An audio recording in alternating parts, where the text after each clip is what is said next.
to Tamil Gospel Tabernacle channel. கர்த்தருடைய பரிசுத்த நாமத்துக்கு மகிமை உண்டாவதாக. தேவனுடைய கட்டளைகள் என்பது பாரமானவைகள் அல்ல. ஆண்டவருடைய வசனம் அதை செயல்படுத்துவது ஒரு கடினமானது அல்ல. என் நுகத்தை ஏற்றுக்கொள்ளுங்கள், அது உங்களுக்கு எப்படி இருக்கும்? மெதுவாயும் லகுவாயும் இருக்கும். சுமப்பதற்கு அரிய பாரத்தை அவர் நம்மேல் சுமத்துவதும் இல்லை. ஆண்டவருடைய கட்டளைகள் சுலபம், ஆனால் அதை மீறும் பொழுது அதனுடைய தண்டனை கடினம். நல்லா விளங்கிக்கொள்ளும். ஆண்டவருடைய கட்டளைகள் சுலபமானது, ஆனால் அந்த சுலபமான கட்டளையை துணிந்து நாம் மீறும் பொழுது நமக்கு வரும் தண்டனை கடினமானது. ரொம்ப சிம்பிள் கான்செப்ட் தான். அவருக்கு மனதில் அந்த கனியை புசிக்க வைக்க வேண்டிய ஒரு காலத்தை அவர் மனதில் தீர்மானித்திருந்தார். தோட்டத்தில் சகலவித விருட்சங்களின் கனியும் உண்டு. ஆதியாகமம் 2ஆம் அதிகாரம் 16 அவர் அவனோடு முதலாவது பேசும் பொழுது, தேவனாகிய கர்த்தர் மனுஷனை நோக்கி, நீ தோட்டத்தில் உள்ள சகல விருட்சத்தின் கனியையும் புசிக்கவே புசிக்கலாம், ஆனாலும் நன்மை தீமை அறியத்தக்க விருட்சத்தின் கனியை புசிக்க வேண்டாம். அப்படி நீ புசிக்கும் நாளில் நீ சாகவே சாவாய். 2ஆம் அதிகாரம் 9ஆம் வசனத்தில் பார்க்கும் பொழுது, தோட்டத்தின் நடுவிலே பார்வைக்கு அழகும் புசிப்புக்கு நலவுமான சகலவித விருட்சங்கள். 2வது தோட்டத்தின் நடுவிலே ஜீவ விருட்சம், அதற்கு அடுத்து நன்மை தீமை அறியத்தக்க விருட்சம். இப்படி 3 விதமான கனிகள் அங்கே இருந்தது. ஒன்று ஜீவ விருட்சம், 2வது புசிப்புக்கு நலமான சகலவித விருட்சம், 3வது நன்மை தீமை அறியத்தக்க விருட்சம். பசி எடுக்கும்போது தேவைப்படும் போது அவன் என்ன செய்யலாம்? புசிப்புக்கு நலமான விருட்சங்களை புசிச்சுக்கலாம், டேஸ்ட் பண்ணிக்கலாம், சாப்பிட்டுக்கலாம். அடுத்து அவன் ஜீவனோடு இருக்க எதை புசிச்சுக்கலாம்? ஜீவ விருட்சத்தின் கனியையும் புசிச்சுக்கலாம். ஆனா நன்மை தீமை அறியத்தக்க கனியை என்ன செய்யக்கூடாது? புசிக்க கூடாது. அது காலத்துக்கும் புசிக்க கூடாதா? அப்படி அல்ல. இப்ப நம்ம உலகத்தில் பாத்தீங்கன்னா மேஜருங்கிறான், மெச்சூருங்கிறான், அப்படிதானே? இருக்கா இருக்கா இல்லையா? மைனர் மேஜர்னு சொல்றோமா? உலக பிரகாரமா சொத்தை அனுபவிக்கணும்னா அவன் எத்தனை வயசு ஆயிருக்கணும்? மேஜர் ஆயிருக்கணும், அப்படிதானே? மைனர்னா அவனுக்கு ஒரு கார்டியன் போடுறாங்க.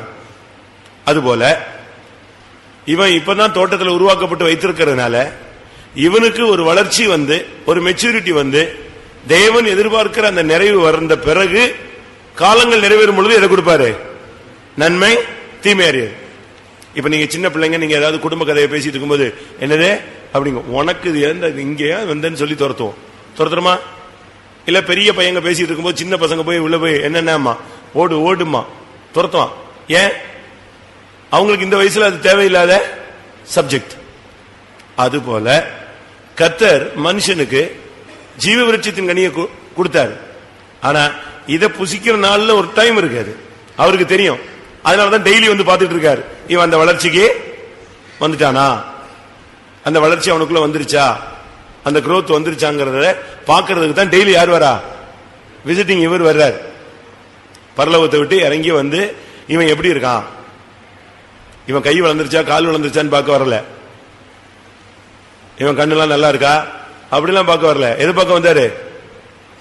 இவனுடைய வளர்ச்சி எப்படி இருக்கு, ஜீவ விருட்சத்தின் கனியை புசிச்சுட்டு இருக்கானே, எந்த லெவலுக்கு வந்துட்டான். இந்த லெவலுக்கு வரும் பொழுது அவர் என்ன செய்வார்? அத அந்த காலங்கள் நிறைவேறும் பொழுது அந்தந்த காரியத்தை கர்த்தர் செய்கிறவர். ஆனா இப்ப என்ன நடந்துச்சு? இது பிஞ்சில படுத்த கதையா ஆயிட்டான். அவ்வளோ இதான் பிரச்சனை. காலத்துக்கு முன்னே இவன் அறியாமையினாலே என்ன செஞ்சான்? தவறுகளுக்குள்ளே உட்பட்டான்.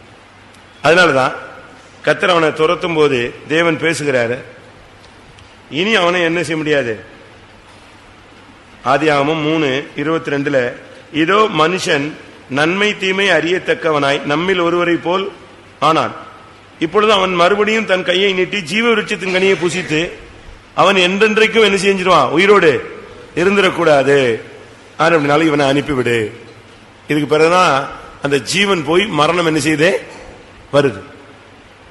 டைமுக்கு வந்து ஒரு காலத்துல வந்து செத்து போயிடுறான். அதுக்கு பிறகுதான் எதை கட் பண்ணாரு, அவன் சகல விருட்சத்தின் கனியை புசிக்கலாம், ஜீவ விருட்சத்தின் கனியை புசிக்கலாம், இதை புசிக்க கூடாது. இதை புசிச்சதுனால எதை எடுத்துட்டாரு, அவ்வளவு. இந்த கட்டளை பாரமானதா சுலபமானதா? இந்த கனியை நீ புசிக்காத தம்பி அப்படின்னு சொன்னது ரொம்ப ரொம்ப கஷ்டமானதா ரொம்ப சுலபமானதா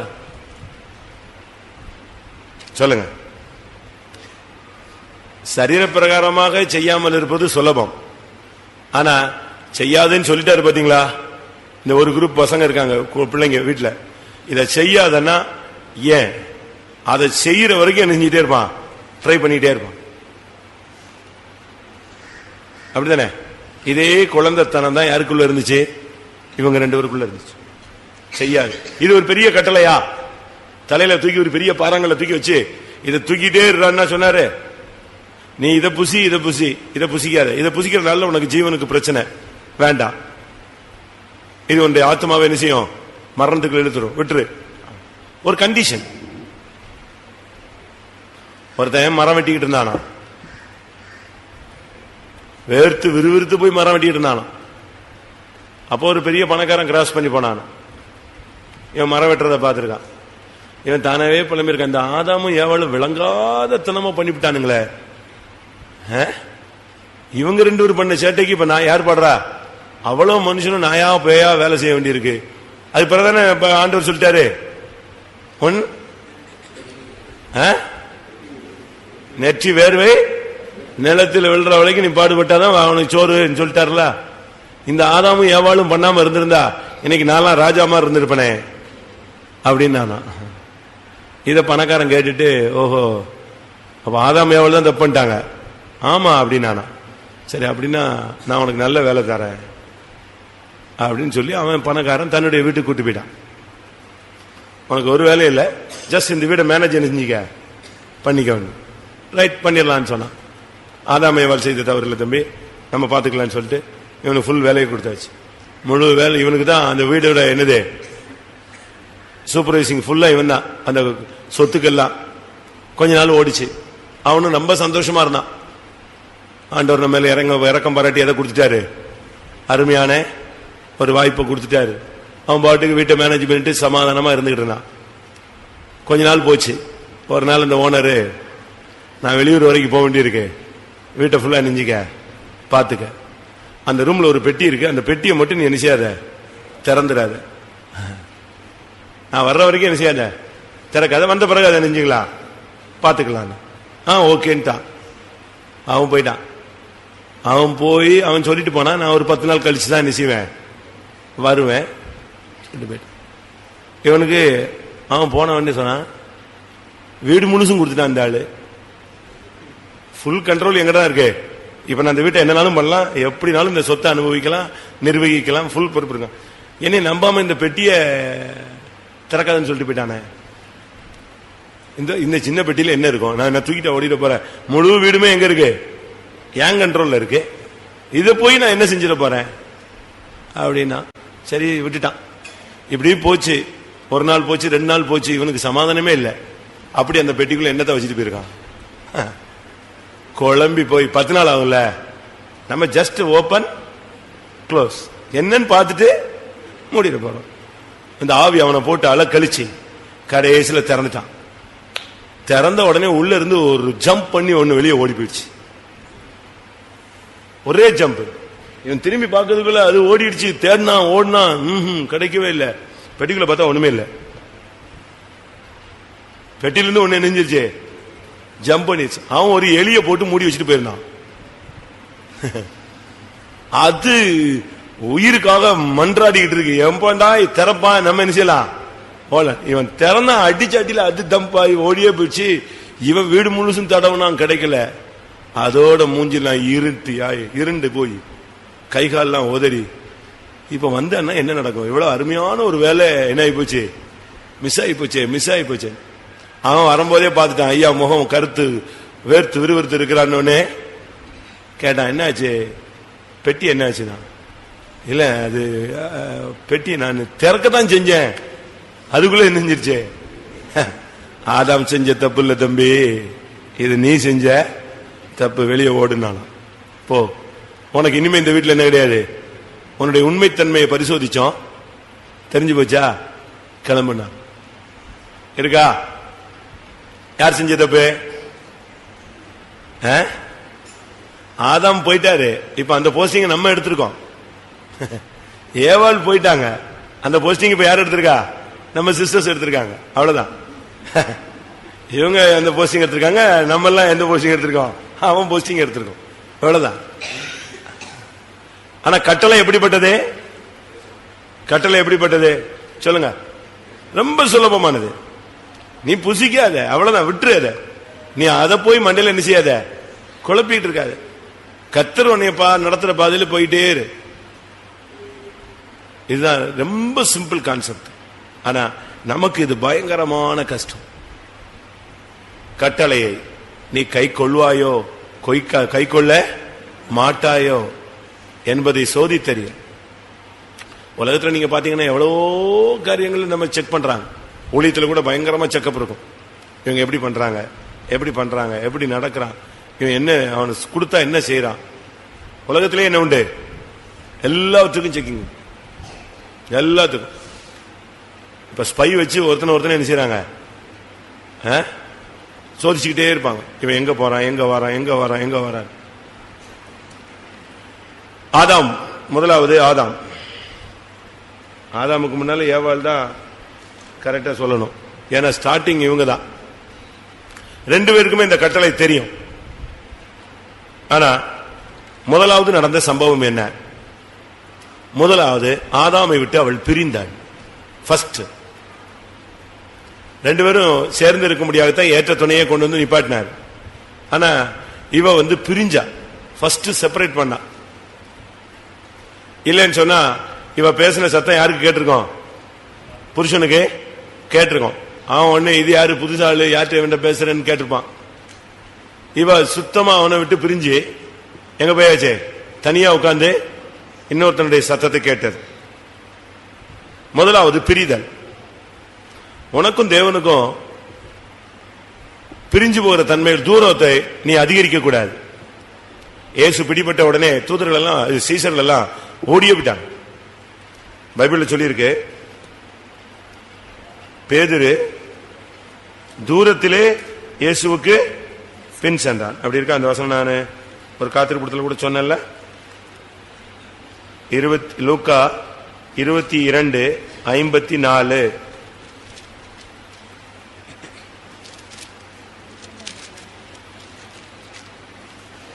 அவர்கள் அவரை பிடித்த பின்பு பிரதான ஆசாரியனுடைய வீட்டில் கொண்டு போய் விட்டார்கள். பேதுருவும் தூரத்திலே பின் சென்றான். அடுத்து லூக்கா 23:49 அவருக்கு பின் சென்று வந்த ஸ்திரீகளும் தூரத்திலே நின்று இவைகளை பார்த்து கொண்டிருந்தார்கள். இப்ப அவங்களுக்கும் இயேசுக்கு என்ன வந்துருச்சு? டிஸ்டன்ஸ் அதிகரிக்குது. இதே போல ஆதாமும் ஏவாளும் ஃபர்ஸ்ட் பிரிஞ்சு தூரத்தை அதிகரிச்சு, ஃபர்ஸ்ட் அவங்களுக்குள்ள நடந்தது அதான்.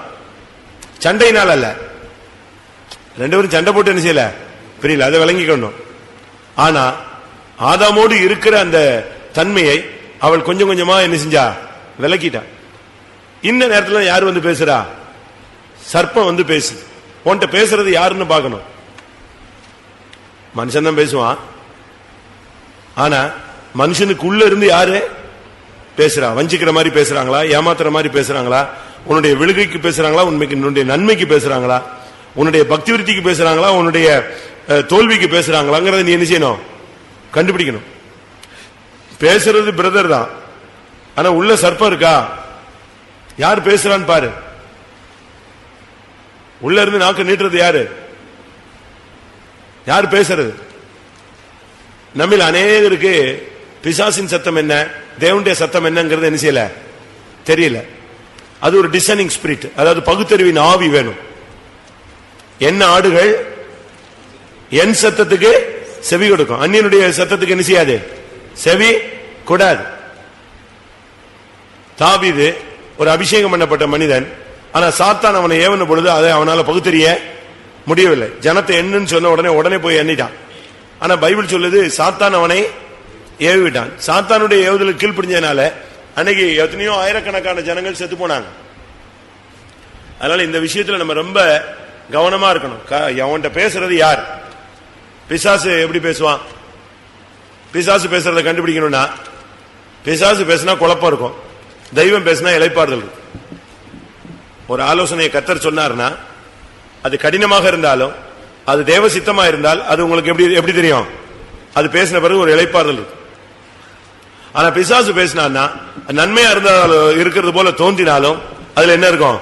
கலக்கமும் பிரச்சனையும் மன போராட்டமும் இருந்துகிட்டே இருக்கும். இதை வச்சு நீ எதை அனலைஸ் பண்ணிடலாம்? பேசுகிறது யார்?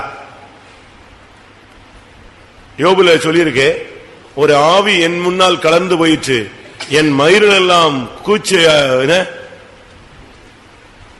என்ன ஆயிடுச்சு, மயிர் கூச்சி எறிந்தது. ஆனா கடைசியில பார்த்தா கர்த்தர் அதுல இருந்து பேசினார். இவன் நினைச்சது என்னது? பிசாசு. படகுல இயேசு சீசர்கள் தத்தளித்துக் கொண்டிருக்கும் பொழுது இயேசு வர்றாரு. இயேசு பார்த்து அவ்வளவு என்ன சொன்னான்? ஆவேசம் என்ன? ஆவேசம் என்ன? பிசாசு. யோபு 4ஆம் அதிகாரம் 15ஆம் வசனத்துல, ஒரு ஆவி என் முகத்துக்கு முன்பாக கடந்தது, என் உடலின் மயிர் சிலிர்த்தது, ஒரு உரு போல என் கண்களுக்கு முன் நின்றது, ஆனால் ரூபம் விளங்கவில்லை. அதுல இருந்து பேசினது யாரு? தேவன். நமக்கு இப்போ தேவன் யாரு பிசாசு யாருன்னு என்ன செய்யல, கண்டுபிடிக்க தெரியல. நம்மளுக்கு கர்த்தர் பேசினாலே பயப்படுறான். நீங்க தேவ சத்தம் கேட்டிருக்கீங்களா? ஒன்று பிரிதல், இரண்டாவது பிசாசோடு பேசுதல். பிசாசு உட்கார்ந்து பேசிட்டு இருக்கீங்களா? இன்னைக்கு பிசாசு டைரக்டரா பேசுற காலம். இன்றைய காலகட்டத்தில் அநேகர் பாருங்க, ஒரு சத்தம் என் காதுல கேட்குதுன்னு சொல்றாங்களே, என்ன சத்தம்? யார் சத்தம்? ஒரு காலேஜில் ஒர்க் பண்ற லேப் அசிஸ்டன்ட் அங்க வேலை பார்க்கிற பிள்ளைகள் மூலமா ரட்சிக்கப்பட்டான இயேசுவை பத்தி ஓரளவு தெரிஞ்சுக்கிட்டா. என்ன நடந்துச்சு? இவ அதை பத்தி தெரிஞ்ச உடனே ஒரு சத்தம், நான் உனக்கு என்ன துரோகம் செஞ்சேன், நீ என்னைய விட்டு போற அப்படின்னு ஒரு சவுண்டு. இவ திரும்பி பார்த்தா காலேஜ்ல லேப்ல, என்னடா இது? அதாவது உருவமே என்ன செய்யல, தெரியல, ஒரு சத்தம் மட்டும் தெளிவா கேக்குது. நான் உனக்கு என்ன செஞ்சேன்? இவ்வளவு நாள் உன்னை நல்லா தானே வச்சிருக்கிறேன், நல்லா உன்னை படிக்க வச்சிருக்கேன், வேலைக்கு சேர்த்து வச்சிருக்கிறேன், உனக்கு என்ன துரோகம் பண்ணிட்ட? நீ ஏன் என்னை விட்டு போற? நீ என்னை விட்டு போகாத அப்படின்னு. உடனே இவளுக்கு குழப்பாயிடுச்சு. நீ யாரு அப்படின்னு இவ கேட்கிறா. அது அந்த அந்த சத்தம் தான் யாருங்கிறத மட்டும் என்ன செய்யல. நான் சொல்றது இப்ப சமீபத்தில் நடந்தது. அந்த சத்தம் யாருன்னு சொல்ல மாட்டேங்க. ஆனா இந்த நேரத்தில் அவ யார ஃபாலோ பண்ண ஆரம்பிக்கிறா? ஜீசஸ ஃபாலோ பண்ண ஆரம்பிக்கிறா. இந்த நேரத்தில் அந்த சத்தம் வருது. உடனே அவளுக்கு குழப்பம். நான் உன்னை நல்லா தான் வச்சிருக்கேன், உன் குடும்பத்தை நல்லா தான் வச்சிருக்கேன், உனக்கு வேலை கொடுத்துருக்கிறேன், நீ என்னை விட்டு போயிடாத, நான் உன்னை நல்லா வச்சுக்குவேன் அப்படின்னு ஒரு சவுண்ட். சரி, இவ அதை அப்படியே விட்டுட்டா. மறுபடியும் இந்த சத்தம் 2-3 நாளா கேக்குது. இதுக்கு மத்தியில் இன்னொரு சத்தம். எப்படி இருக்கும்? முன்ன பின்ன எக்ஸ்பீரியன்ஸே இல்லாத ஒரு பிள்ளைக்கு ஒரு சத்தம். அந்த சத்தத்துக்கு செவி கூடாத, நாளைக்கு சாயங்காலம் உன்னை ஒரு இடத்துக்கு கொண்டு போவேன். அடுத்த சவுண்ட் வருது பாருங்க. நாளைக்கு சாயங்காலம் ஒரு இடத்துக்கு உன்னை நான் வழி நடத்துவேன், அந்த இடம் தான் நீ இருக்க வேண்டிய இடம். இது அடுத்த சத்தம். இவ குழம்பி போய் விட்டுட்டா. அடுத்த நாள் சாயங்காலம் எதேச்சியா அவ கூட வேலை பார்க்கிற ஒரு கேர்ள் தன்னுடைய கல்யாண கார்டை ஏதாவது ஒரு சர்ச்சில் கொடுத்து ஜெபம் பண்ணணும் அப்படின்னு நம்ம விசுவாசிட்டு என்ன செய்யறா சொல்றா. அப்ப நம்ம விசுவாசி பொண்ணு, அப்ப எங்க சர்ச்சுக்கு வேணா வா, நான் ஒரு சர்ச்சுக்கு போறேன், நீ என் சர்ச்சுக்கு வேணா வாங்க, பிரதர் பாஸ்டர்ட்ட சொல்லி என்ன செய்யலாம், கல்யாண கார்டை கொடுத்து ஜெபிக்கலாம். இவங்க 2 பேரும் பேசிட்டு இருக்கும்போது இந்த பிள்ளை வரா. எதாச்சு இவ்வளவு, அப்ப நானும் வரேன். இவ்வளவு எங்க வந்தாச்சு? அடுத்த நாள் சாயங்காலம் நம்ம சர்ச்சுக்கு வந்துட்டான். நம்ம சர்ச்சுக்கு வந்து ஜெபிக்கும் பொழுதுதான் இவளுக்கு ஞாபகம் வருது, நாளைக்கு சாயங்காலம் உன்னை ஒரு இடத்துக்கு என்ன செய்வேன், கொண்டு போவேன். அதுதான் அன்னையோட நம்ம சர்ச்சில் ஜாயின் பண்ணிட்டா. அதோட எந்த சத்தம் நின்று போச்சு? நீ என்னை விட்டு போயிடாத, நான் உன்னை நல்லா வச்சுக்குவேன், அதோட போனதுதான். இந்த பிள்ளை வந்தா ஞானசானம் எடுத்தா, அபிஷேகம் பெற்றா, இப்ப சென்னையில் இருக்கா. அவளுக்கு பயங்கர எதிர்ப்பு கொடுத்தாங்க. ஆனாலும் கிறிஸ்துக்குள்ள என்ன செய்யுது? சத்தம் கேக்குதா? வேற சத்தம் யாராவது கேக்குதா? உங்க அம்மா வீட்டுக்கு போன்னு சொல்லுதா? புருஷனோட இருக்காதன்னு சொல்லுதா? இந்த காலேஜுக்கு போகாதன்னு சொல்லுதா? சண்டையை போடுன்னு சொல்லுதா? நியாயம் கேளு, விட்டுறாத, 2 வார்த்தையாவது கேளு அப்படின்னு சொல்லுதா? என்ன சத்தம் கேக்கு? விட்டாத சொல்லுதா? என்ன இவ்வளவு நேரம் ரொம்ப இன்ட்ரெஸ்டா கேட்டீங்க? இப்போ கொஸ்டின் வந்த உடனே ஆன்சர் வர மாட்டேங்குது. பிசாசு உன்கிட்ட பேசுறானா? பிசாசின் சத்தம் கேக்குதா உனக்கு? அவன் பிசாசு முந்திய மாதிரி முடியெல்லாம் விரிச்சு போட்டு வர மாட்டான். இப்ப விசுவாசிகள் மூலமாவே பேசுவான், ஊழியக்காரங்க மூலமாவே பேசுவான். அது உனக்கு தெரியாது. பேசுறத ரொம்ப கவனிக்கணும். ஆவியானவர் பேசுறாரா? நிதானிக்கணும். ஆவிக்குரியவன் சகலத்தையும் நிதானித்து ஆராய்ந்து அறிகிறான். ஃபுல்லா நீ அனலைஸ் பண்ணணும், கரெக்டா பகுத்தறியணும். அதனால தான் கொரிந்தியர்ல சொல்லி இருக்கு, அந்த ஆவியினாலே ஆவிகளை பகுத்தறிதல். கரெக்டா சொல்லணும். பாஸ்டர் அருள்தாஸ் சொல்லியிருக்கேன்னு நினைக்கிறேன். பாஸ்டர் அருள்தாஸ் தூத்துக்குடிக்கு டிரான்ஸ்பர் ஆகி வந்தார். ஃபர்ஸ்ட் அவரை மெட்ராஸ்ல இருந்து 2 ஊழியக்காரங்க கொண்டு வந்து விடுறதுக்கு வந்தாங்க. மெட்ராஸ்ல இருந்து அவர் டிரான்ஸ்பர் ஆகி சென்ட்ரல் பாஸ்டரா தூத்துக்குடி வரார். அந்த ஃபர்ஸ்ட் வீக் அவரை விட்டுட்டு அவங்களும் எங்க அட்டன் பண்றாங்க, இங்கே சர்வீஸ் அட்டன் பண்றாங்க. அட்டன் பண்ண சர்வீஸ்ல அந்த கூட வந்த 2 பிரதர்ல ஒருத்தர் தீர்க்கதரிசனம் சொல்றார். சரியான ஒரு தீர்க்கதரிசனம். ஒரு பெரிய காரிருள் நம்முடைய மத்தியில வந்திருக்கிறது, அது எல்லாரையும் ஆளுகை செய்கிறது அப்படின்னு. உடனே ஜனங்கள்லாம் அப்படியே அப்செட், அப்படி கப்பு நின்றுச்சு அந்த சர்ச். நானும் அப்ப விசுவாசி உள்ள உட்கார்ந்துருக்கேன். உடனே திரும்ப ஒரு 5 நிமிஷம் கழிச்சு, 2 நிமிஷம் கழிச்சு திரும்ப ஆவில் நிறைஞ்சு, இதோ அந்த காரிருள் விலகுகிறது அப்படின்னாரு.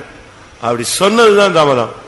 பாஸ்டர் அருள்தாஸ் டக்குன்னு மைத்துனார், நிப்பாட்டு, தப்பு. உடனே அவ்வளவு பெரிய சென்டர், அப்போ சென்டர் வந்து வடக்கூர்ல இருந்துச்சு இல்லையா, உடனே மைக்கு தட்டி, நிப்பாட்டு, போய் தப்பு, அது காரிருள் இன்னும் போகல, வந்தது உண்மை, அது என்ன செய்யல, என்ன விலகல, நானும் அதைத்தான் பார்த்துக்கிட்டு இருக்கேன் அப்படின்னாரு. எப்படி இருக்கும் அடுத்த செகண்ட்? அதாவது இவர் என்ன செஞ்சிட்டாரு, காரிருள் வந்துருச்சுன்னு இவெல்லாம் அமங்கிட்டான் இல்லையா, இனி இவனை எழுப்புறதுக்காக என்ன செய்யறாரு இவரு, நெக்ஸ்ட் ஸ்டெப் இவரா விட்டுட்டாரு. அவர் உடனே சொன்னார், இல்ல இல்ல இல்ல இல்ல, சாரி, தப்பு, அது காரிருள் வந்தது உண்மை, நானும் பார்த்துட்டு இருக்கேன், இன்னும் போல, எல்லாம் ஜெபம் பண்ணினார். என்ன விதத்துல ஆவிய கிளியரா பகுத்தறிஞ்சிட்டு வராங்க பாத்தீங்களா? நமக்கு அப்படி தெரியுதா? என்ன ஆவிகளை கரெக்டா பகுத்தறியணும். யார் பேசுறா? அப்பாக்குள்ள இருந்து யார் பேசுறா? புருஷனுக்குள்ள இருந்து யார் பேசுறா? பையனுக்குள்ள இருந்து யார் பேசுறா?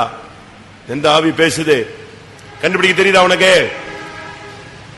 பேதுரு வந்து சொன்னான், ஆண்டவரே நீர் பாடுபடக்கூடாது, உமக்கு இப்படி சம்பவிக்கவே கூடாது. இயேசு சொல்றாரு, நான் வந்து எல்லார் கையிலையும் ஒப்பு கொடுக்கப்படுவேன், நான் சிலுவையை சுமக்கணும், அடிக்கப்படுவேன், 3ஆம் நாளில் என்ன செய்வேன். இதை சொன்ன உடனே சொன்னா, நான் இருக்கிறேன், எப்படி நடந்துடும் அப்படி? அதெல்லாம் நான் அனுமதிக்க முடியாது, உமக்கு இப்படி சம்பவிக்க கூடாது அப்படின்னா. உடனே இயேசு சொன்னாரு, அப்பாலே போ சாத்தானே. ஏன்னா உள்ள இருந்து பேசுனது யாரு? பாஸ்டர் பேதுரு அல்ல, பாஸ்டருக்குள்ள வேற ஆள் வந்துட்டான். யார் வந்தது? யார் வந்தது? சாத்தான். நீ தேவனுக்கு ஏற்றவைகளை சிந்தியாமல் மனிதனுக்கு ஏற்றவைகளை சிந்திக்கிறாய், அப்பாலே போ சாத்தான் என்னாரு. அப்பதான் அவனுக்கு புரிஞ்சது, ஓக நம்ம பேசுனது மனுஷியமா நினைச்சிட்டோம், பேசிட்டோம். பேசுறோமா? யாரு மூலனாலும் பிசாசு என்ன செய்வான்? பேசுவான். அன்னைக்கு அவனுக்கு யாரு தேவைப்பட்டுச்சு? ஒரு ஆள், ஒரு உருவம் தேவைப்பட்டுச்சு. டக்குன்னு எதுக்குள்ள வந்துட்டான்? சர்ப்பத்துக்குள்ள உள்ள பூந்துட்டான். அழகா பேசுன. நீ பிசாசிட்ட உட்காந்து ரொம்ப இன்ட்ரெஸ்டா பேசிட்டு இருக்கியா? ஒரு பிரச்சனை உடனே புருஷன் வேலைக்கு போயிடுவார், இல்ல மனைவி வீட்டுக்கு போயிடுவா, இல்ல யாரும் இல்ல, நீ தனியா இருக்கும்போது யார்கிட்ட தான் பேசணும்? யார்கிட்ட பேசணும்? தேவனிடத்துல பேசு. ஆண்டவரே இந்த பிரச்சனை இப்படி ஆயிடுச்சே, இவ்வளவு எதிர்பார்க்கலையே, இவ்வளவு போராட்டம் வந்துருச்சே, இவ்வளவு கலக்கம் ஆயிடுச்சே, நான் இதுல என்ன செய்யணும்னு நீ தெய்வத்திட்ட கேளு. இதை விட்டுட்டு தனியா உட்காந்துட்டு வரட்டு இன்னைக்கு ரெண்டுல ஒண்ணு பாத்துடணும். ஆமா விடக்கூடாது, அன்னைக்கு அப்படித்தான் இன்னைக்கு இப்படித்தான், இப்படி சொல்றதெல்லாம் யாரு உனக்குள்ள இருந்து? சாத்தான் பேசிக்கிட்டே இருப்பான், நீ நல்லா ஸ்டடியா ஆயிட்டு இருப்ப. அப்படி நீங்க இடம் கொடுத்துறாதீங்க. பிசாசு நெய்வேலியில நம்முடைய விசுவாசி ஒரு சகோதரிக்குள்ள ஒரு அட்டாக். அந்த ஆவி வரும்போது புருஷன் கிருஷ்ணெல்லாம் அடிச்சு தூக்கிடுவா.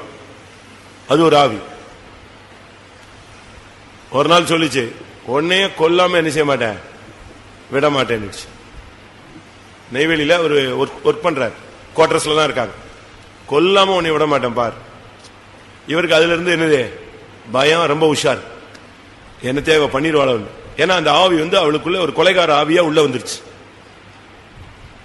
இவர் நல்ல மனுஷன், அவளும் கூட்டத்துக்குலாம் வருவா. ஆனாலும் இந்த ஆவியினுடைய போராட்டத்தை அவளால என்ன செய்யல, ஜெயிக்க முடியல. என்ன நடந்துச்சு? எப்பவுமே இவரு சாயங்காலம் வந்தா அவ தூங்குற வரைக்கும் இவர் முழிச்சிருந்து அவளை தூங்க வச்சு கதவை பூட்டிட்டு தான் இவர் போய் தூங்குவார். ஏன்னா இந்த ஆவி என்ன பண்ணுன்னு தெரியலையே, ஒரு கொலைகார ஆவி உள்ள பூந்திருக்கேன்னு. அப்படித்தான் அவரு பயந்து பயந்து செஞ்சுட்டு இருப்பாரு. பிள்ளைகளை கொண்டு ஸ்கூல்ல இருந்து கொண்டு வருவாரு, இவரே உட்கார்ந்து பாடம் சொல்லி கொடுப்பாரு. அவ எப்பண்டா தூங்குறான், அவ தூங்குற வரைக்கும் பிள்ளைகளுக்கு பாடம் சொல்லி கொடுத்து அவ தூங்குன பிறகு லாக் அடிச்சுட்டு இவர் பிள்ளைகளை படுக்க வச்சுட்டு இவர் படுத்துக்குவார். ஒரு குறிக்கப்பட்ட அன்னைக்கு சாயங்காலம் இவர் வந்தாரு, இவ டியூஷன் எடுக்க ஆரம்பிச்சிட்டா. யாருக்கு? பிள்ளைகளுக்கு. சரி ஏதோ கொஞ்சம் முன்னேற்றம் போல் இருக்கு, சொல்லிக் கொடு அப்படின்னு சொல்லிட்டு இவர் சோபால உட்கார்ந்தாரு, தூங்கிட்டாரு. இவ அழகா பிள்ளைகளுக்கு சாப்பாடு கொடுத்து அழகா தூங்க வச்சுட்டு ஒரே வெட்டி கொண்டுட்டா. உண்மையா நான் சொல்றது ரெக்கார்ட் பண்ணது தப்பு. உண்மையா அந்த ஆவி பாருங்க, அந்த நேரத்தை பயன்படுத்தி இன்னைக்கு இவன் தூங்கிடுவான், இன்னைக்கு நீ இவனை போட்டுரு விட்டுறாத. இந்த ஆவி பேசி பேசி கரெக்டா கொண்டுட்டான். கொண்டுட்டு வெளியே ஐயோ யாரோ வந்தான், வெட்டிட்டான், ஓடிட்டான், ஓன்னு கத்திவிட்டான். அவங்க எல்லாம் குவார்டர்ஸ், NLC குவார்டர்ஸ். தட்டாப்பட்டான அவ்வளவு பேர் எந்திரிச்சு ஓடி வந்தா எல்லாம் அங்க ஓடுறான் இங்க ஓடுறான், யாரா வந்தா யாரா போனான்னு பார்த்தா இங்க லேபர் அவுட். கடைசியில பெரிய பிரச்சனையாயி யார் வெட்டினானே தெரியல. போலீஸ் அப்படியே ஊரை சுத்துறான், எங்கடா எவன்டா வந்தா யார் வெட்டினா. ஏன்னா குவார்டர்ஸ் விட்டு வெளியே ஒரு ஆள் நினைச்ச முடியாது, போக முடியாது. எல்லாம் CRPF கண்ட்ரோல்ல இருக்கு, உள்ள போக முடியாது வெளியே போக முடியாது. என்ன நடந்துச்சு? பக்கத்து வீட்டுக்காரன் அவ்வளவு வரையும் போலீஸ் தூக்கி உட்கார வச்சிட்டான். அவங்க கத்தின உடனே யாரெல்லாம் பார்த்தா, யாரெல்லாம் வெளியே வந்தா, யாரெல்லாம் ஓடினா, எந்த வண்டி போச்சு எல்லாம் கேட்டான். அவங்க சொன்னாங்க இவங்க கத்துனாங்க, யாருமே என்ன செய்யல, போகல, நாங்க பார்க்கல. ரைட். அவன் நேரா வந்தான், 2 பிள்ளைகளையும் தூக்கிட்டு போயிட்டான் போலீஸ். 2 குட்டி பிள்ளைகளையும் கொண்டு போனான். கொண்டு போய் சாக்லேட் வாங்கி கொடுத்து, நீங்க வரும்போது வீட்டுல யார் இருந்தா, நீ படுக்கும்போது யார் இருந்தா எல்லாம் கேட்டான். அந்த ஒரு பிள்ளை சொல்லிடுச்சு, சாயங்காலம் நாங்க ஸ்கூல் விட்டு வந்தோமா, அம்மா கத்திய தீட்டிட்டு இருந்தாங்கன்னு. ரைட். அவன் சுதாரிச்சிட்டான். அந்த ஆவி பாத்தீங்களா, இன்னைக்கு அவன் தூங்கிடுவாங்கிறது அந்த ஆவி சொல்லி அவனை தூக்கத்தை உள்ள கொண்டு வந்து கரெக்ட் உள்ள இருந்தா. ஒரு 14 வருஷம் உள்ள இருந்தாவா. பொல்லாத ஆவி. இது கடைசி காலம். உங்களுக்குள்ள எப்படி ஏதாவது ஆவி இருக்கா? முரட்டாட்ட ஆவி இருக்கா? இந்த ஆளை விடக்கூடாது, என்ன இப்படிலாம் பண்றான், வாழ விட மாட்டேங்கிறான், தொல்லை பண்றான், ஆவி இருக்கா? நீங்க வீட்டுல போய் சொல்லுவீங்க, அப்படிலாம் பண்ணா இப்படித்தான் பண்ணுவாங்க அப்படின்னு. நாசரேத் எப்படி போகுது? கொலைகார ஆவி, துன்மார்க்க ஆவி. அந்த சர்ப்பம் பேசும், நீதான் என்ன செய்யணும், அப்பால இப்போ சாத்தானேன்னு சொல்லு. கொலைகார ஆவிக்கு இடம் கொடுத்துறாங்க. புருஷன்மார்களும் அப்படித்தான், ஒரு லிமிட்டுக்கு பிறகு என்ன செய்யணும்னு தெரியாது. அந்த ஆவி, அந்த நான் நேற்று ஒரு பையனை சொன்னேன் இல்லையா, அந்த ஆவி வரும்பொழுது அவன் பாட்டு கையை கால அடிச்சு உடைச்சு அந்த ரத்தத்தை பார்த்த பிறகு அந்த ஆவி என்ன செய்யுது, போகுது தான் கையவே. அதே மாதிரி ஒரு சிலருக்கு அப்படி ஒரு ஆவி இருக்கும். அதுக்குத்தான் நாங்க என்ன சொல்லி கொடுக்கிறோம்னா, ஞானசானம் எடுக்கும் போதே கையை எங்க அடிச்சு வச்சிரு, சிலுவையில் அடிச்சிரு. காலையும் கூட என்ன செஞ்சிரு, சிலுவையில் அடிச்சிரு, ஊர் சுத்தாத. அங்க போகாத, அவசியம் இல்லாத இடங்களுக்கு எல்லாம் போகாத, ஓடி ஓடி வீட்டுக்கு ஓடாத, புருஷனை விட்டுட்டு பிள்ளைகளை விட்டுட்டு அம்மா அம்மா விடு அம்மா விடுன்னு ஓடாத. காலை என்ன செய்ய? சிலுவையில அரை. கையை என்ன செய்ய? சிலுவையில அரை. நீ சிலுவையில தொங்கணும், உன் வாயும் சிலுவையில தொங்கணும். வாய் பேச்செல்லாம் கண்ட்ரோல் பண்ணணும்.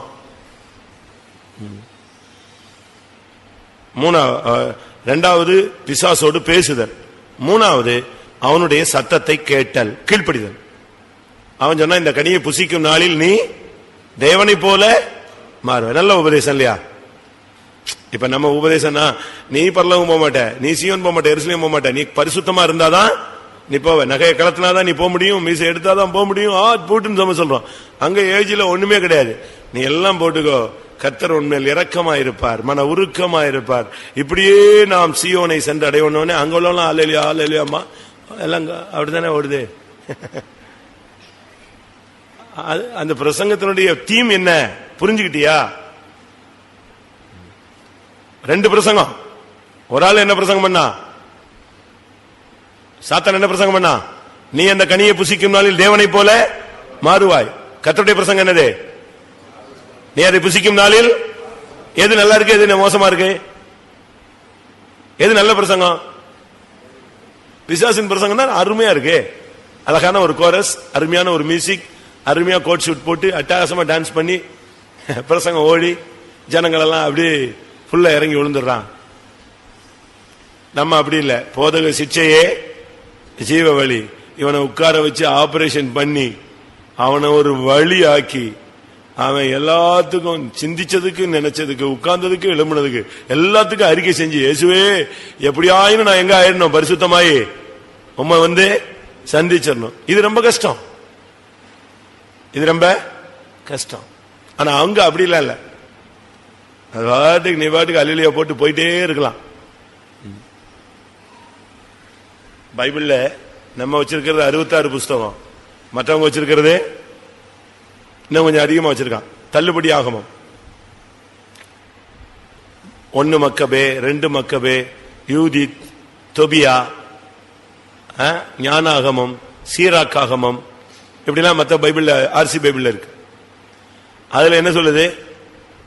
வியாதிப்பட்டால் போதகரிடத்தில் ஜெபமும் பண்ணு, மருத்துவரையும் அண்டிக்கொள். அப்படித்தானே சொல்லுது.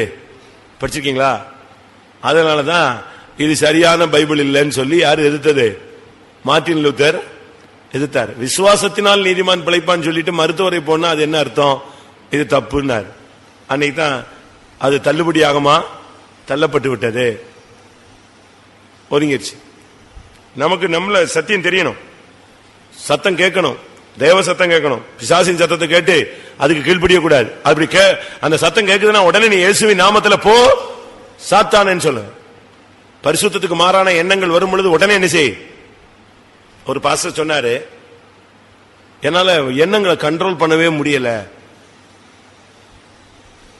நான் எப்படி பண்றது, அதை ஜெயிக்கிறது அப்படின்னு போய் ஒரு மலையில உட்கார்ந்து ஜெபிச்சாராம். பேர் சொல்ல விரும்பல. அவர் சின்ன வயசுல ஊழியத்துக்கு வந்துட்டாரு. ஆனாலும் மனப்போராட்டங்கள். ஒரு மலையில போய் உட்கார்ந்து, ஆண்டவர் எண்ணங்களை ஜெயிக்கிறதுக்கு ஏதாவது வழி சொல்லுங்க. எண்ணங்களை, கிறிஸ்துவ அறிகிற அறிவுக்கு விரோதமாக எழும்புகிற எண்ணங்களை, எல்லா எண்ணங்களையும் நாங்கள் சிறைப்படுத்துறோம். எப்படி பண்றது சொல்லித்தாங்க. போய் உட்கார்ந்து ஒரு மலையில சாயங்காலம் வரைக்கும் ஜெபிச்சாராம். திருப்பி வந்தாலும் அதே போராட்டம் தானா. என்ன திருப்பி அடுத்த நாள் போய் உட்கார்ந்தாராம். கர்த்தாவே எனக்கு வந்து விடுதலை இல்லாம இறங்கி வர மாட்டேன். அப்ப ஆண்டவர் சொன்னாராம், 2 ஆயுதம், 2 எப்பொழுதும் உன் வாயில இருபுறம் கருக்குள்ள பட்டயத்தை வை. அது உன் சிந்தையை கிளியர் பண்ணிக்கிட்டே வரும். 1 ஸ்தோத்திரம், துதி. 2வது இயேசுவின் ரத்தம், ஜெயம். இந்த 2ஐயும் நீ யூஸ் பண்ணிக்கிட்டே இரு. உன் மைண்ட்ல ஓடிட்டே இருக்கட்டும். உன் எண்ணங்கள் தூய்மை ஆகுதா இல்லையாப்பா? அன்னையில இருந்து அவருக்கு எண்ணங்கள் என்ன கிடைச்சது? விடுதலை கிடைச்சது. மைண்ட ஃப்ரெஷ்ஷா மாத்திட்டார். உனக்கு சத்தத்தை கேட்டு அதுக்கு அது உடனே புரியும் இது பிசாசுன்னு. உடனே இயேசுவின் நாமத்துல போ சாத்தானை துரத்தணும். அப்படி துரத்தும் போதுதான் நீ தப்பிடுவ. சரி, இப்ப சாத்தான் வந்து பேசுறான். தேவன் சொன்ன உபதேசத்துக்கு மாறா ஒரு கட்டளை அவன் கொடுக்கறான்னா உனக்கு யோசிக்கிற சக்தி இல்லையா? சொல்லுங்க, யோசிக்கலாம்ல. இப்ப நம்ம ஒரு சில காரியங்களை ஒருத்தர் வந்து சொன்னா, நான் யோசிச்சு சொல்றேங்க. அப்படி சொல்றீங்களா இல்லையா? சொல்ல மாட்டீங்களோ? சொல்லுவீங்களா? மனுஷன் தானே, யோசிச்சு சொல்றேன். இல்ல நான் யார்ட்டாவது விசாரிக்கிறேனே, பாப்பமே அது எப்படி, அது சரியா வருமான்னு தெரியலையே. இந்த பிசினஸ் மேலாம் சாதாரணமா நினைச்ச மாட்டான், பிடிய கொடுக்க மாட்டாங்க. சரி பார்க்கலாம் பார்க்கலாம் பார்க்கலாம் அப்படிதான் சொல்லுவான். இவ யார்ட்டையும் கேட்கல, உனக்கு யோசிக்கிற புத்தி இல்ல. எங்க வீட்டுக்கார்ட்ட கேட்டு வரேன்னு சொல்றதானே, ஓடிருப்பான்ல அவன். அவன் என்ன சொல்லுவான்? சிஸ்டர் உங்க பிரதர்ட்ட கேட்க வேண்டாம், நான் கேட்டதே நீங்க சொல்லிடாதீங்கன்னு தான் சொல்லுவான். அப்பவுமே புரிஞ்சுக்கலாம். கரெக்ட் தானே? நான் சொல்றது கரெக்டா? சிம்சோனுடைய அம்மாட்ட கர்த்தருடைய தூதன் பேசினான். யாரு? பரத்திலிருந்து ஒரு தூதன் பேசுறான். இப்ப தூதன் பேசினதுக்கு இவன் என்ன செஞ்சா தெரியுமா? தூதன் பேசினான். நியாயாதிபதிகள்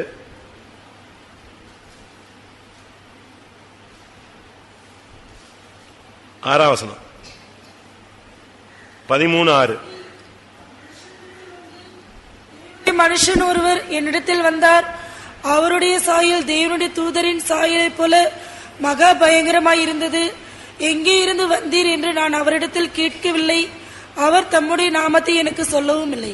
இவ போய் சொல்றா புருஷன்ட்ட, எனக்கு ஒரு தரிசனம் கிடைச்சது, திடீர்னு ஒரு தூதன் வந்தான், என்கிட்ட பேசினா, உனக்கு ஒரு குமாரன் பிறப்பான்னு சொன்னா, நீ இப்படி பிரதிஷ்டையா இருக்கணும்னு என்ன செஞ்சான் சொன்னா அப்படின்னு சொல்றா. உடனே புருஷன் சொல்றான், அப்படியா தூதன் வந்தானா, சரி. உடனே அவன் ஒரு ஜெபம் பண்றான். இப்படி நீங்க கர்த்தரை நோக்கி அவன் விண்ணப்பம் பண்ணி 8ஆம் வசனத்துல, என் ஆண்டவரே, நீர் அனுப்பின தேவனுடைய மனுஷனை மறுபடியும் ஒரு விஷயம் எங்களுக்கு அனுப்பக்கூடாதா கேட்கிறான். என்ன நடந்துச்சு தெரியுமா? அடுத்து கொஞ்ச நேரத்தில் யார் வந்துட்டா? தூதன் வந்தான். யார்ட்ட வந்தது? திரும்பியும் யார்ட்ட தான் வரான்?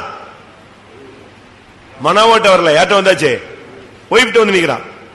ஒய்ஃப் என்ன பண்ணா தெரியுமா? வந்துட்டீங்களா, திரும்பி நல்லா சொல்லுங்க, எங்க வீட்டுக்காரர் சொல்றேன்னு சொல்லல, நீ கொஞ்ச நேரம் இரு, நான் யாரை கூட்டு வரேன். எப்படி? இப்படி யாராவது சிஸ்டர் இருக்கீங்களா? என்ன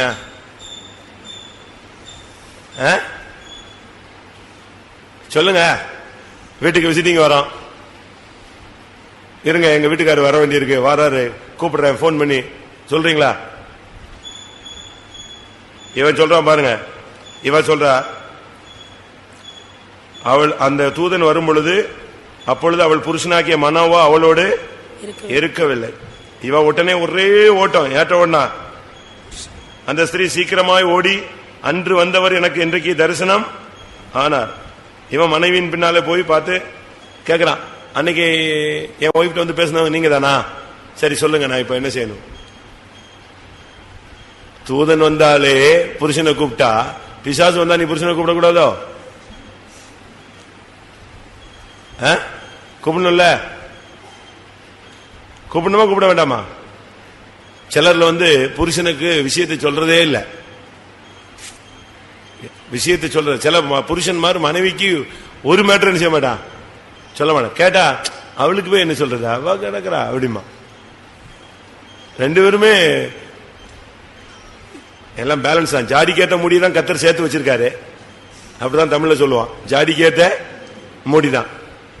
இது விடா கொண்டான்னா அது என்னது, கொடா கொண்டன் தான். அப்படிதான் கத்தரே சேர்த்து வச்சிருக்காரு. இவங்க உஷாராயிட்டாங்கன்னா அவர் அதை விட உஷாரா இருப்பாரு. அந்த ஆவி. நீ யோசி, விசாரி, கூப்பிடு. ஒன்னும் கேட்காம வேகமா எடுத்து கனியை புசிச்சாச்சு. உடனே பிசாசின் சத்தத்துக்கு செவி கொடுக்கிறது. கொடுத்துட்டு இவன்டே கொடுத்தாச்சு. யார்ட்ட? புருஷனுக்கு கொடுத்தாச்சு. புருஷனும் இது என்ன வந்தது, ஏன் இது என்ன, இது வித்தியாசமான டேஸ்டா இருக்க, நீ என்ன பண்ண, ஒண்ணுமே விசாரிக்க. வர்றது, சோத்தை சாப்பிடுறது, தூங்குறது, காலையில இருந்துச்சு வேலைக்கு போறது, பிள்ளை ஸ்கூலுக்கு போச்சா, நீ என்ன ஆன, வீட்டுல என்ன, அவர் மிஷின் லைஃப். அது பாட்டுக்கு வர்றது போறது, வீட்டுல என்ன நடந்துச்சு ஒண்ணுமே இல்லை. நான் ஒருத்தர் கேட்டேன், எத்தனை பிள்ளைங்க? 4. இல்ல 5 அப்படின்னா. அடப்பாவி, இவனை வச்சு குடும்பம் நடத்தினா என்ன ஆகுறது? உங்க பிள்ளைங்க என்ன படிக்கிறாங்க? என்ன படிக்கிறான்? யார்ட்ட? மனைவிட்ட. என்ன படிக்கிறான்? சொல்லு. அப்ப இவன் எங்க இருந்தாங்க? இவன் என்ன அமெரிக்கால இருந்தாலும் கூட தன் பிள்ளை என்ன படிக்கும் தெரியாதா? எப்படி இருக்கு நம்முடைய நிலவரம்? ஏவாள் அது வாட்டுக்கு சாப்பிட்டுட்டு நேர இவனுக்கு வந்து கொடுத்து கடைசியில் மொத்தமா வஞ்சிக்கப்பட்டு அவளை பைபிள் அப்படிதான் சொல்லுது. ஆதாம் வஞ்சிக்கப்படவில்லை, ஏவாள் வஞ்சிக்கப்பட்டாள். ஆதாம் மீறுதலுக்கு உட்படவில்லை, ஏவாள் மீறுதலுக்கு உட்பட்டார். ஆதாமுடைய மனது கெடுக்கப்படவில்லை, ஏவாளுடைய மனது கெடுக்கப்பட்ட. புதிய ஏற்பாட்டில் இப்படி அதனுடைய விழுகையின் விளக்கம் அப்படித்தான் இருக்கு. வாசிங்க, எங்க இருக்கா?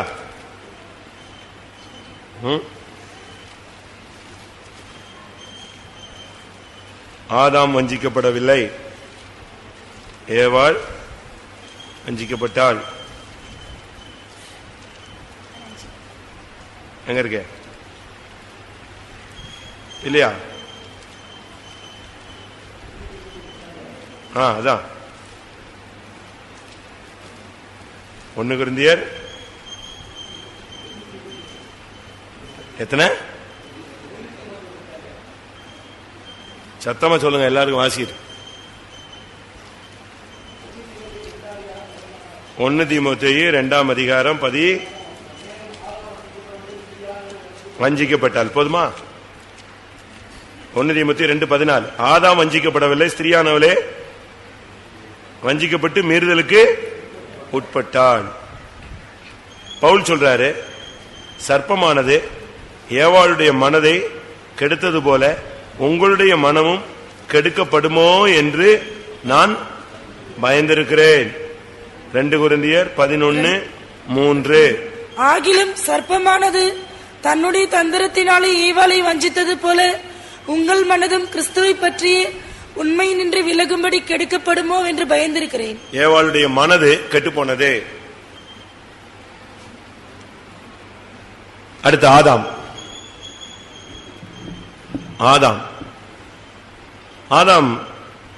ஆதாமுக்கு தேவனுடைய கட்டளை நன்றாக தெரியும், எச்சரிப்பின் சத்தம் அவனுக்கு நல்லா தெரியும். அவனுக்கு தேவன் 2 விதமான ஊழியத்தை கொடுத்தார். ஒன்று அந்த தோட்டத்தை பண்படுத்துவது, 2வது அதை காப்பது. பைபிள்ல நீங்க படிச்சு பாத்தீங்கன்னா அவன் அந்த 2 வேலையுமே என்ன செய்யவே இல்லை. தேவன் கொடுத்த ஒரு ஊழியத்தை நீ செய்திருக்கிறாயா? அது சண்டே ஸ்கூல் ஊழியமோ, இல்லாவிட்டா ஓபன் ஏர் மினிஸ்ட்ரியோ, இல்ல இந்த ஹாலை துடைக்கிற ஒரு ஊழியமோ, இல்ல தண்ணி ஊத்துற ஊழியமோ. எலியாவுக்கு எலிசா ஊழியம் செய்தான். 8 வருஷம் ஊழியம் செஞ்சானா. என்ன ஊழியம் செஞ்சான் தெரியுமா? என்ன ஊழியம்? எலியாவின் கைகளுக்கு தண்ணி ஊத்துற ஊழியம். அப்படின்னு என்ன அர்த்தம்? சாப்பிடறதுக்கு முன்னால கைகளுக்கு தண்ணி ஊத்துறது, சாப்பிட்டு முடிஞ்ச உடனே அதான் ஊழியம் செஞ்சான். ஒரு ராஜா கேட்கிறான், இங்க கர்த்தருடைய வார்த்தை உள்ள மனுஷன் யாராவது இருக்கிறானா அப்படின்னு சொன்ன உடனே, ஆமா எலிசா இருக்கிறார் அப்படின்னு சொல்லல. என்ன சொன்னாங்க? எலியாவின் கைகளுக்கு தண்ணீர் வார்த்த ஒரு மனுஷன் இருக்கு. அப்ப அவனுடைய வேலை என்னதான்? ட்ரே தூக்குற வேலை தான். ஆனா மைண்டுக்குள்ள கர்த்தருக்காக ஒரு சேவை செய்யணும்னு ஒரு. அப்ப நீ அந்த ஊழியத்தை செய்றியா? கர்த்தர் அவனுக்கு ஊழியம் கொடுத்தாரு. இந்த பிசாசுக்கு இடம் கொடுத்துடக்கூடாது, இவங்க 2 பேரும் பிரிஞ்சிடக்கூடாது, இவங்க விழுகையை சந்திச்சிடக்கூடாதுங்கிறதுக்காகத்தான் மாம்சத்தில் பாடுபடுகிறவன் பாவங்களை விட்டு ஓய்ந்திருப்பான். அவனுக்கு என்ன கொடுத்தது? இந்த வேலையை கர்த்தர் கொடுத்தார். நீ பண்படுத்தினா அவன் பாடு வேலை செஞ்சிட்டு இருப்பான். மைண்ட் எதுலயே யூட்டிலைஸ் ஆயிட்டு இருக்கோம், அந்த காரியத்திலேயே அவன் மனசை செலுத்திக்கிட்டே இருப்பான். அடுத்து விழிப்பா இருந்து காத்துக்கிட்டே இருக்கணும். இந்த 2மே இவன் செய்யல. கர்த்தர் உனக்கு கொடுத்த ஊழியம் செஞ்சிருக்கியா? சண்டே ஸ்கூல் ஊழியம் எனக்கு செய்ய முடியாது, ஒரு நாள் தான் லீவு, அன்னைக்கு நான் துணிதி வைப்பனா, சண்டே ஸ்கூல்ல பாப்பனா, பிள்ளைகளை பாப்பனா, வீட்டை பாப்பனா, சமையல பாப்பனா, நான் போயெல்லாம் அப்படிலாம் பண்ண முடியாது, வேண்டாம் எனக்கு சண்டே ஸ்கூல் வேண்டாம். ஓடிட்டியா?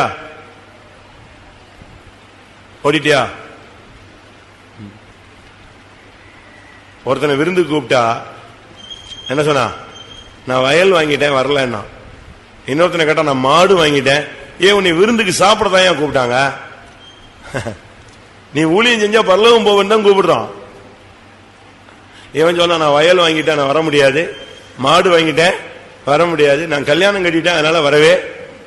இப்ப நம்ம ஆளுங்க அப்படித்தான், கல்யாணம் கட்டிட்டா கோயிலுக்கு வர்றதே இல்லை. அடுத்து குழந்தை பிறந்துச்சுன்னா சுத்தமா வர மாட்டான். இப்படியே ஒரு 2 வருஷம் போய் கடைசி பின்மாற்ற விசுவாசி. திருப்பி வந்தா ஆதியிலே நான் நல்லா இருந்தேன், இப்ப அப்படி இல்லை,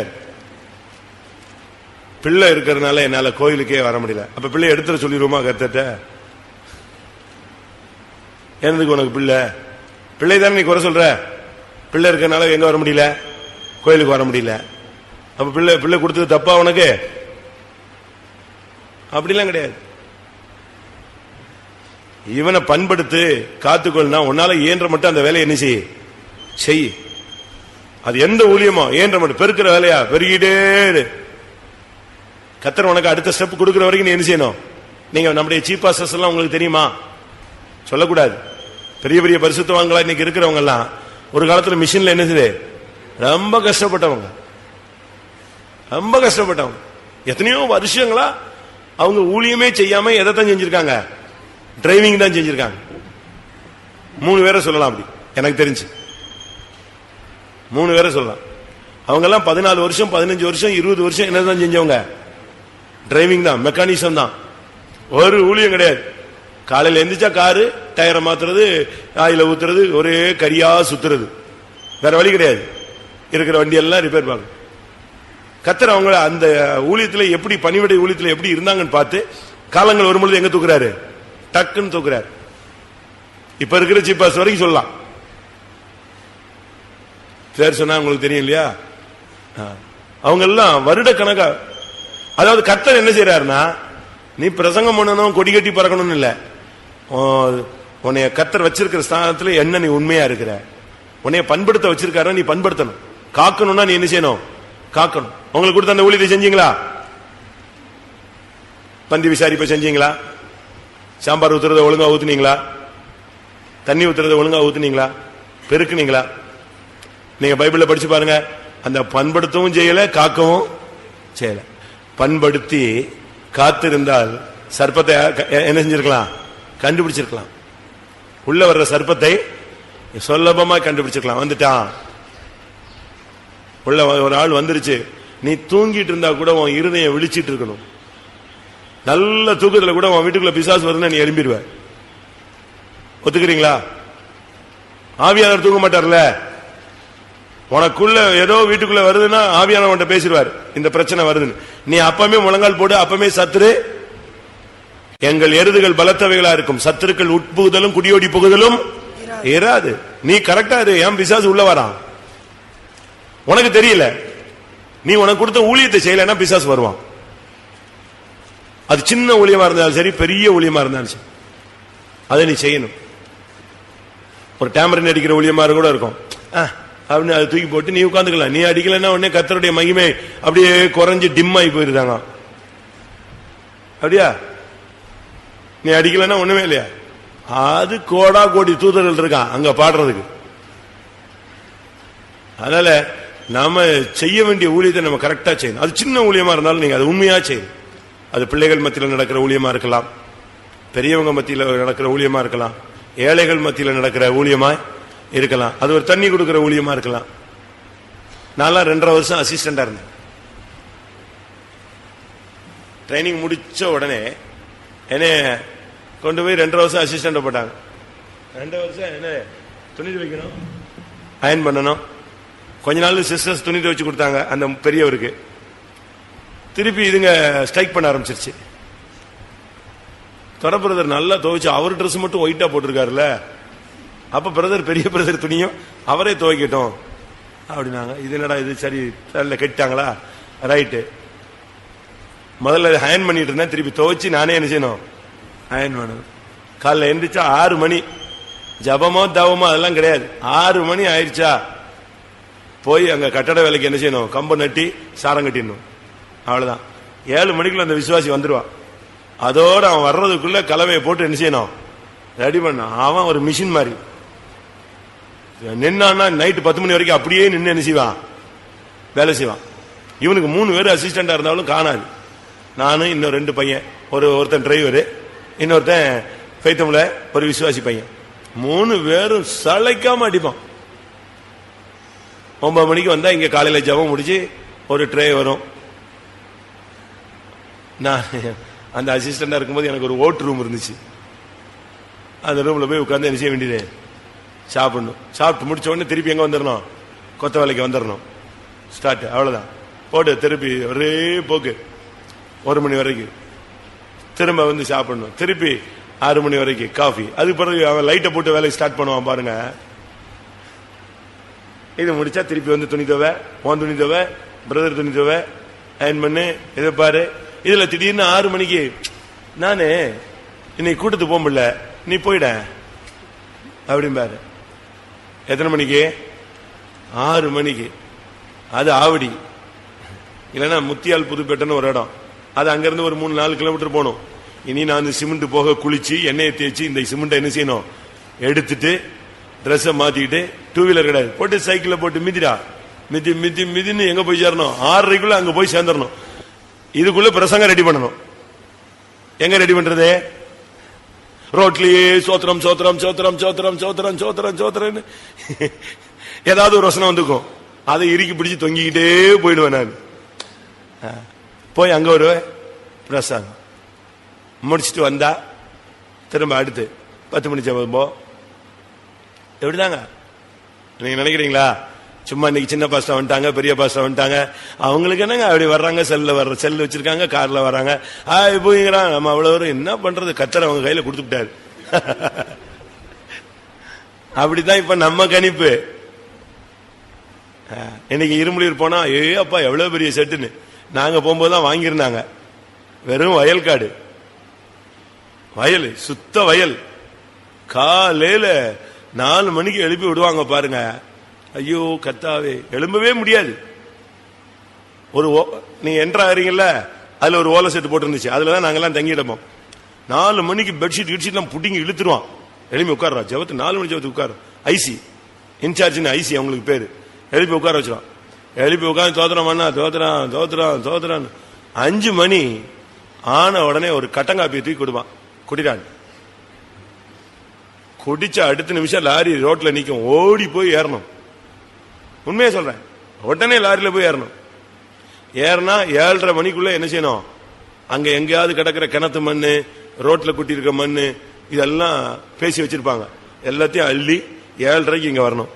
7:30 இங்க வந்தா இந்த கஞ்சி தண்ணியில வெங்காயம் எல்லாம் போட்டு கொடுப்பாங்க. உண்மையா? அவன் அது பாட்டுக்கு 8 டம்ளர் 9 டம்ளர் குடிப்பான். ஏன்னா வேற வழி இல்ல, லாரியில மண்ணள்ளி போட்டு செத்து.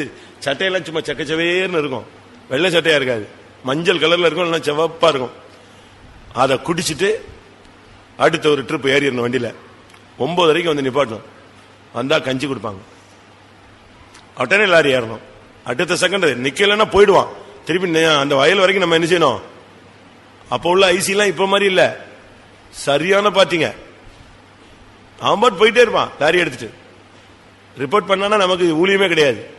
அதனால ஓடி நின்று தொத்தி எங்கேயாவது தொங்கிட்டாவது லாரியில போய் அடுத்த மண். கரெக்டா 9:00 ஒரு டிஃபனோ இல்லாட்டா ஏதாவது கொடுப்பாங்க, கஞ்சி கிஞ்சின். ஒரே ஓட்டம். 11:30 வந்தா ஒரு கிரேப் ஜூஸ் கொடுப்பாங்க. அது முடிஞ்சுதா நேரம் அடுத்து வந்தா மத்தியான சாப்பாடு. தூக்கம்ங்கிறதுலாம் என்னது, இந்த லாரியில போகும்போது வரும்போது நினைச்சுக்கணும், அந்த மண்ணுக்கு மேல தூங்கிக்கணும். உண்மையா சொல்றேன். இதெல்லாம் செஞ்சுட்டு தான் இங்க வந்து உட்கார்ந்துருக்கோம். இது நான் மட்டும் இல்ல, எல்லாருமே இப்ப போறவங்களும் அப்படித்தான் இருப்பாங்க இனிமே. இது முடிஞ்சு கரெக்டா ஒரு 4 மணிக்குள்ள உள்ள வருவோம். ஏதாவது ஒரு டீ என்னவோ கிழங்கு அவிச்சு கொடுப்பாங்க 4-5 மணிக்கு. அதை சாப்பிட்டுட்டு திருப்பி போனா 7:30 வரணும், ஒரு காஃபி. திருப்பி போனா 10:30 வந்து உள்ள நிப்பாட்டுவான் லாரிய. இதுக்கு பிறகு இவன் துணி துவைப்பானா 4 மணிக்கு என்ன செய்யணும், எழும்பணும். 10:30 பிறகு இவன் சாப்பிடுவானா, குளிப்பானா, துணி துவைப்பானா, தூங்குவானா? யோசிச்சு பாருங்க.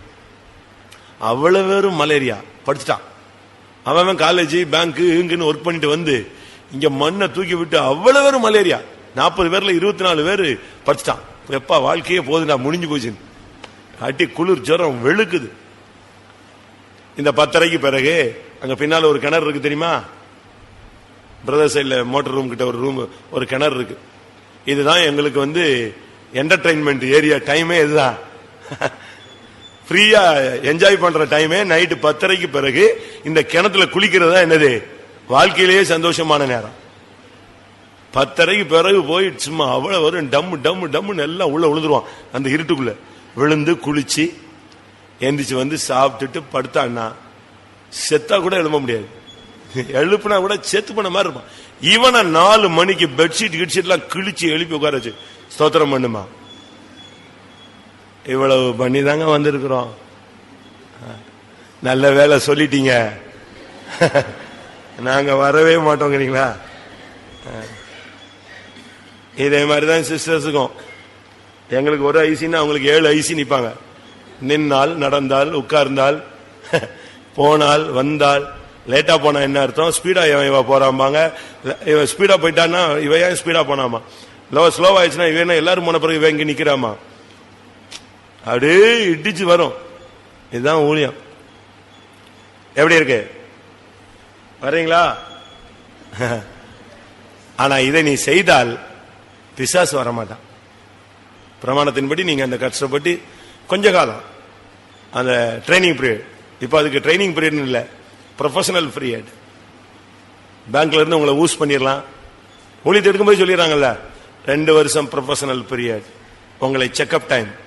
இதுல என்ன தவறு இருந்தாலும் உடனே எங்க அனுப்புவோம், விசுவாசியாக திருப்புவோம். அப்படிதான் சொல்றாங்க. பண்படுத்தவும் காக்கவும் அவன் அந்த ஊழியத்தை செய்யவில்லை. அதனால் சாத்தான் எங்க வந்தான்? தோட்டத்துக்குள் வந்தான். உன்னுடைய குடும்பத்தை நீ பண்படுத்தி காக்காவிட்டால், உன்னுடைய விசுவாச ஜீவியத்தை பண்படுத்தி காக்காவிட்டால், உன் இருதயத்தை எல்லா காவலோடு நீ காத்துக்கொள்ளாவிட்டால் யார் வருவா?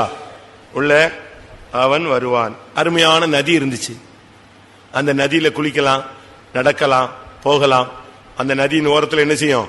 பொன் விளையும். இவன் இங்கெல்லாம் சுத்தல, இவன் இங்க சுத்தாம யார்கிட்ட போய் உட்கார்ந்து பேசிக்கிட்டு இருந்தா? அப்படிதானே? பைசோன் ஓடிக்கிட்டு இருந்துச்சு, கீகோன் ஓடிக்கிட்டு இருந்துச்சு, எதேக்கேல் ஓடிக்கிட்டு இருந்துச்சு, ஐப்ராத் ஓடிக்கிட்டு இருந்துச்சு. அப்படிதானே? இவ இங்கெல்லாம் போகல. இவ போனது எங்க? இன்னொரு உட்கார்ந்து பேசிட்டு இருந்தா. விசுவாச வீட்டுக்கு போ, ஜெபம் பண்ணு, முழங்கால் போடு, வீட்டை கதவு மூடு, தேவ சமூகத்தில் உட்காரு. அதை நீ செய்யல. விசுவாசம் அந்த பைசோன் ஆற்றின் நதியில என்ன செய்யுது? அந்த கரையிலே விசுவாசம் விளையும். நீ அங்க போ. விசுவாசம் விளையக்கூடிய அந்த தன்மைக்கு நீ போகாம எங்க போய்கிட்டு இருக்க? சாத்தான் பேசுறது, சாத்தான் சத்தம் கேட்கறது, சாத்தானுடைய சுவிசேஷத்துக்கு செவி கொடுக்கிறது. நீ அங்க போற? நீ அந்த நதியின் ஓரத்தில் போயிட்டே இரு. உன்னுடைய விசுவாசம் என்ன செய்யும்? கூட்டிகிட்டே இருக்கும். பரிசுத்தாவிக்குள்ள போ, கதவை மூடு. புருஷன் வெளியே போயிட்டானா கதவை மூடு. யாரையாவது கூட்டு உட்கார்ந்து கதை அடிக்காத, லாக் பண்ணு. அந்த ரக்கத்தில் இருக்கிற உன்னுடைய பிதாவை நோக்கி என்ன செய்ய? கூப்பிடு. வெளியரங்கமாய் அவர் என்ன செய்வார்? பதில் கொடுப்பார்.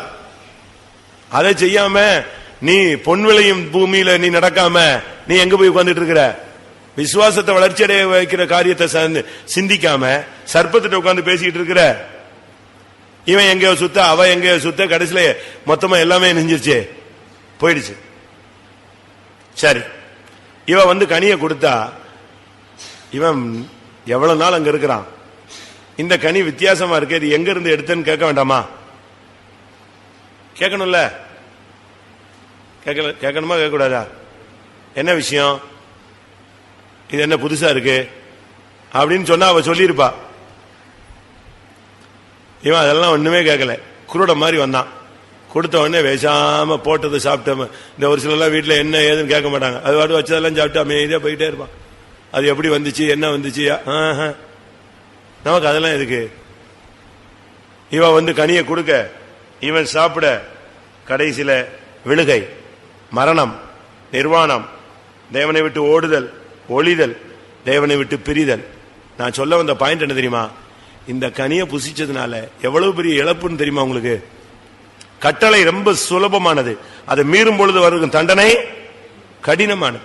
அன்னையோட தேவ சாயல் போயிடுச்சு, தேவ மகிமை போயிடுச்சு, தேவனுடைய ஆசீர்வாதம் போயிடுச்சு, தேவனை பார்க்கிற அந்த மகிமையின் தரிசனம் போயிடுச்சு, எல்லாமே போயிடுச்சு. ஒரு சின்ன இன்சிடென்ட் உன்னுடைய கிருபை போக்கிடுச்சு. நான் சொல்றேன், ஒரு சின்ன இன்சிடென்ட். நான் பெருமைக்காக சொல்லல, பக்தி விருத்திக்காக சொல்றேன். நான் விசுவாசியா இருக்கும்போது நேற்று கூட ஒருத்தர் வந்தாரு, அவருக்கு என் டைரி எடுத்து காண்பிச்சேன். ஒரு காத்திருப்படத்தில் நான் உட்கார்ந்தேன்னா 15 தரிசனம் கிடைக்கும், இல்லைன்னா 20 தரிசனம் கிடைக்கும். எங்க பிரதர் கரெக்டா 8:15 ஆஃப் பண்ணுவார். நான் விசுவாசியா இருக்கும்போது கரெக்டா 8:15 பிரேக் பண்ணி கர்த்தர் உங்கள்கிட்ட பேசினதெல்லாம் சொல்லுங்க பாரு. ஃபர்ஸ்ட் ஆளா நான் எழும்புவேன், ஒரு குரூப்பே எழும்புவோன்னு வச்சுக்கோங்களேன். எல்லாம் தரிசனம் வெளிப்படுத்தல் சொல்லிட்டே இருப்பாங்க. அது ஒரு 1/4 மணி நேரம் என்ன செய்யும் போதும். கூட்டம் முடிஞ்ச உடனே அவங்க சொல்லுவாங்க, ஆமா இது எனக்கு தான், இது எனக்கு தான், நான் தான், நீ தான், இப்படி ஆயிடுச்சு எல்லாம் சொல்லி அதை அப்பவுமே கிளியர் பண்ணிக்கும். ஆனா அதாவது கிருபை இழக்கிற ஒரு சூழ்நிலை சொல்ற. என் சிஸ்டருக்கு மேரேஜ் ஆச்சு. அவளுக்கு அவன் நகையெல்லாம் கலத்தி இருந்தா. ஆனா இந்த குரூப்புங்க, எங்க வீட்டில் உள்ள ரட்சிக்கப்படாத டீமுங்க அவளை அடிச்சு நகையை போட்டு அவளை ஒரு இந்து பையனுக்கு பேசி கல்யாணம் கட்டி வச்சுட்டாங்க. முதல்ல ஒரு மண்டபத்தில் கல்யாணம் சொல்லிட்டு, ஆனா கல்யாணத்தை நேரம் கொண்டு போய் எங்க வச்சுட்டாங்க, இந்து கோயில்ல வச்சுட்டாங்க. அப்ப பாஸ்டர் கேசி வர்கீஸ் நான் கேட்டேன், பாஸ்டர் இப்படி கல்யாணம், நீ போக கூடாது, நீ ஊழித்து போறவன், நீ எங்க போக கூடாது, கல்யாணத்து பக்கம் போக கூடாது. எப்படி இருக்கும்? ரைட், நான் போல நடத்திட்டு தானே, ஒளித்துக்கு வரல, ஆனா ஒளித்துக்கு போறோங்கிற அழைப்பு நமக்கு இருக்கு. அவர் சொல்லிட்டாரு, நீ போக கூடாது, நீ ஒளித்துக்குரியாள், நீ போக கூடாது. சரி போல. உடனே எங்க அண்ணன் என்ன சொல்லிட்டாரு, நீ கல்யாணத்துக்கு வரலையா, சரி அப்ப நான் கல்யாணத்துக்கு போறேன், நீ ரிசப்ஷனை பாருன்ட்டாரு. கடைசியில் நான் வேற வழி இல்லையே, கூட பிறந்துட்டேன் இல்லையா, சரி ரிசப்ஷனை பாத்துக்கிறேன்னு சொன்னேன்.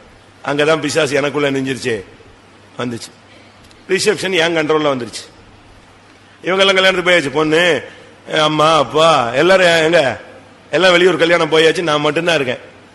எனக்கு அப்ப இந்த சத்தியம் தெரிஞ்சிருந்தா நல்லா இருந்திருக்கும். எனக்கு ஒண்ணுமே, அதாவது உளித்து போனோம் அதுதான். ஆனா எது தவறு எது சரியில்லைங்கிற அந்த பகுத்தறிகிற தன்மை எனக்கு இல்ல. அந்த தெய்வீகத்தின் உச்சகட்டம் எனக்கு தெரியாம இருந்துச்சு, ஆழமான இது. நான் என்ன பண்ணிவிட்டேன், என் கூட 2 பேரும் தான் விசுவாசி பசங்க தான். அப்படி செஞ்சிருமா இப்படி செஞ்சிருமா, நானுங்க ஓகே பண்ணிருந்தேன், அவ்வளவுதான். அவன் பாட்டுக்கு தட்டன்னு ரெடி பண்ணானுங்க. பயங்கரமா ரிசப்ஷனுக்கு ஒரு ஸ்டேஜை போட்டு ரெடி பண்ணி நின்ன உடனே பொண்ணு மாப்பிள நின்ன உடனே பட்டாசு வெடிச்சு நொறுக்கிட்டானுங்க. நானும் அதை யோசிக்காம நெஞ்சிட்டேன். பட்டாசு வாங்கலாமா, வாங்க வெடி வச்சிரு, இதை பண்ணலாமா, அவன் கேட்டதெல்லாம் சரி, பந்தல் போட்டுருமானா டெக்கரேட் பண்ணிடுவோம், வெடிச்சிடலாம், வெடி வைக்கலாம், பரவாயில்ல வை. இவ்வளவு நடந்துச்சு. அதான் நான் என்னுடைய புத்தியினத்தை நான் சொல்றேன். அது அறிக்கை தான், இது அறிக்கையின் கூட்டம் தானே. பாஸ்டரே இப்படித்தான் இருந்தாரா, நீ தலைவுப்புற வர்றதுக்காக சொல்லல. நம்மளும் உடனே பாத்தியா, அதெல்லாம் எல்லாருமே இப்படித்தான் போயிட்டு வந்திருக்காங்கன்னு சொல்லக்கூடாது.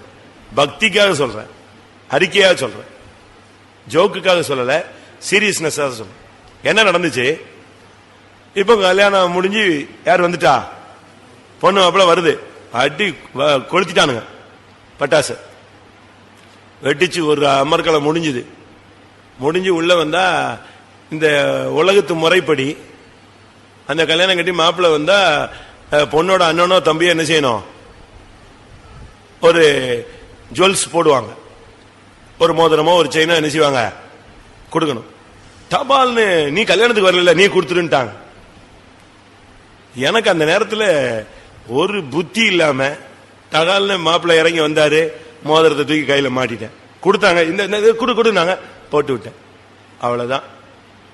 நான் போட்டுட்டு பேசாம முடிஞ்சது, ரிசப்ஷன் முடிஞ்சது, அவங்க போயிட்டாங்க. ரிசப்ஷன்ல உட்காந்து இவன் அழுதா, டே பாடுறா என்னை கொண்டு போய் இந்து கோயில வச்சு கல்யாணம் கட்டி வச்சுட்டாங்கடான்னு அழுதா எங்க அக்கா. இனி அழுது பிரயோஜனம் இல்லை, போயிட்டு வந்துட்டில்ல போ அப்படின்னு விட்டாச்சு. அந்த வாரம் சனிக்கிழமை காத்திரு கூடத்துல போய் உட்கார்ந்தேன். எனக்கு ஒரு தரிசனம் வரல. நீங்க நம்புறீங்களா?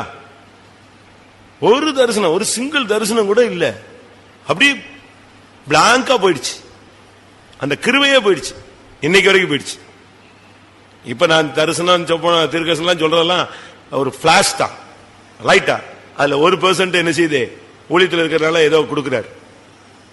அது 100% இருந்துச்சுன்னா இப்ப உங்களெல்லாம் தண்ணி காட்டிடுவேன். உண்மையா? அப்படி பட்டு பட்டு பட்டு பட்டுன்னு தெரிக்கும். அன்னையோடையே போயிடுச்சு. நான் எல்லா சபையிலும் ஒரு அறிக்கையை சொல்றேன். நான் இருக்கிற சபைகள் எல்லாம் விசுவாசிகள் ஏமாந்து போய் உலக வழிபாடுகளுக்கு இடம் கொடுத்து எதை விட்டுறாதீங்க. உங்களுக்கு கொடுக்கப்பட்ட கிருபை வெளிப்படுத்தல. அன்னைக்கு முழுசும் உட்கார்ந்து அழுதேன். நான் இந்த சைடுல அழுதேன், எங்க அக்கா அந்த சைடுல உட்கார்ந்து காத்திருப்படத்துல அழுதா. அவ ஒரு 1.5 மணி நேரம் அழுதா. இந்த கோயில போய் என்னை கட்டி வச்சாங்க. நான் ஒரு 1.5 மணி நேரம் அழுதேன். 8:15 கர்த்தர் பேசினவர்கள் சொல்லுங்கன்னா எல்லாரும் எழும்புனா, நான் எழும்பவே இல்லை. அதோட அது அப்படி மங்கி போச்சு. அது ரொம்ப வருத்தம் எனக்கு. நேத்து கூட ஒருத்தட்ட பேசும்போது கர்த்தர் என்னை அழைச்ச அழைப்பை பத்தி பேசும்போது அந்த டைரி எடுத்து வந்தேன். 83 நான் விசுவாசியா இருக்கும்போது உள்ள டைரி. அது வாட்டுக்கு ஒரு நியூ இயர்லயே ஒரு 30 வசனம் என்கிட்ட பேசினார். 30 காரியம் அதை எடுத்து காமிச்சு.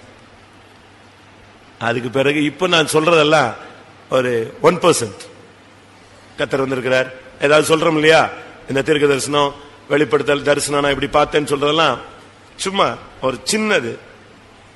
அது இருந்துச்சுன்னா எவ்வளோ நலமா இருக்கும். எதனால போச்சு தெரியுமா? எதனால போச்சு?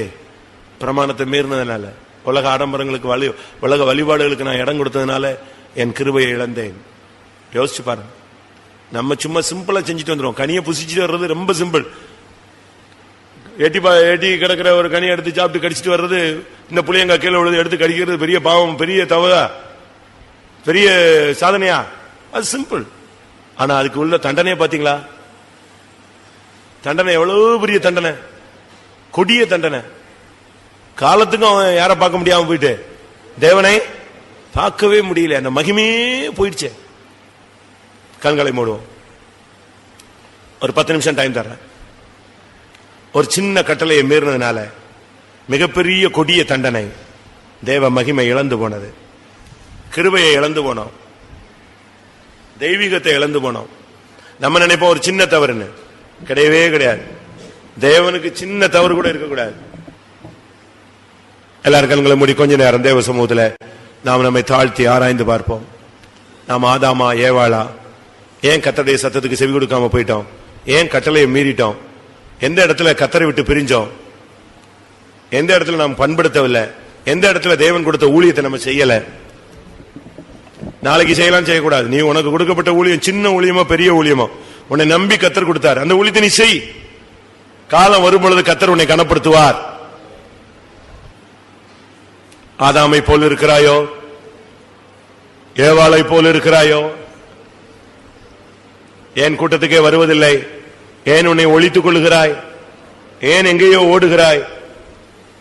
இன்னைக்கு உன்னுடைய மனசாட்சியில் நீ குற்றவாளி, ஒரு நிர்வாணிங்கிற ஒரு அறிவு உனக்கு வந்து விட்டது. தாழ்த்து. கர்த்தாவே, உம்முடைய கட்டளை நான் மீறினது தவறு ஆண்டவரே. கவனமா நடந்து கொண்டேன், புத்தி இல்லாம நடந்து விட்டேன் சுவாமி, என்னை தயவாய் மன்னியும். ஆமென். தேவனை நோக்கி பார்ப்போம். உனக்கு ஏன் தீர்க்க தரிசனமே வரல? உனக்கு ஏன் இப்ப தரிசனமே கிடைக்கிறது இல்ல? ஏன் உனக்கு விழிப்பே வர்றதில்ல? ஏன் இப்ப நைட்ல உன்னால ஜெபிக்க முடியல? ஏன் உனக்கு இப்ப சத்தமே, தேவ சத்தமே கேட்கல? ஏன் இப்ப ஜெபிக்கும் போது உனக்கு பதிலே கிடைக்கல? ஏன் ஒரு காரியத்தில் நீ தடுமாறி இருக்கும்போது உனக்கு ஆலோசனை கிடைக்கல? ஏன் உனக்கு ஒரு நிம்மதி இல்லாத ஒரு தன்மை? நன்றாக புரிந்து கொள், எங்கேயோ நீ கட்டளையை மீறி இருக்கிறாய். தாழ்த்துங்கள், வாயை தரங்க, கர்த்தரை நோக்கி கொஞ்ச நேரம் அதிரி நாம் கேட்போம். உன்னுடைய கிருபையை எப்படி இழந்து போனாய்? அந்த தேவனோடு தகப்பன் பேசுறது போல பேசின நாட்கள் இன்னைக்கு இல்லையே. நீ ஒரு அந்நியனை போல அல்லவோ இப்பொழுது கத்திக் கொண்டிருக்கிறாய், கதறிக் கொண்டிருக்கிறாய். தேவனை முகமுகமாய் தரிசித்தல், அருமையான தரிசனம், அருமையான வெளிப்படுத்தல், அருமையான சொப்பனங்கள், அதிக அருமையான வாக்குத்தத்தங்கள், இப்பொழுது ஒன்றுமே உனக்கு இல்லையே. காரணம் என்ன? எல்லாவற்றையும் இழந்த ஆதாமை ஏவாளை போல நீ தேவ சமூகத்தை விட்டு விலகி போய் கொண்டிருக்கிறாய். இன்றைக்கு கர்த்தர் உன்னை இழுக்கும்படியாக நீ எங்கே இருக்கிறாய்? நான் மறுபடியும் உன்னை நேசிக்கிறேன் என்ற சத்தத்தோடு வந்திருக்கிறார். ஆமென். கர்த்தர் நம்முடைய ஜீவியத்தில் உள்ள ஆதாம் ஏவாளுடைய தோல்வியின் நிலவரங்களை வெளிப்படுத்தி கொடுத்திருக்கிறார். அதை அகற்ற முடியாது. ஸ்தோத்திரம் பண்ணுவோம்.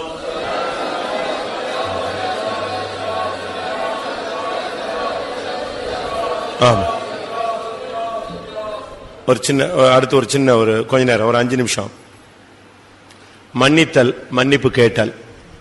சுத்திரிப்புல ஒரு முக்கியமான பகுதி, கிறிஸ்தவத்தினுடைய முக்கியமான பகுதி மன்னித்தல். இரண்டாவது மன்னிப்பு கேட்பது. இந்த ரெண்டும் ரொம்ப அவசியமானது. நம்மில் ஒரு சிலர் மன்னிப்பு கேட்பாங்க, ஆனா மற்றவங்களை அவங்களால என்ன செய்ய முடியாது, மன்னிக்க முடியாது. ஒரு சிலருக்கு மன்னிக்க முடியும், ஆனா அவன்டெல்லாம் போய் மன்னிப்பு என்ன செய்ய முடியாது, அதெல்லாம் கேட்க முடியாது. இதுல எந்த லிஸ்ட்ல நீங்க இருக்கீங்க யோசிச்சு பாருங்க.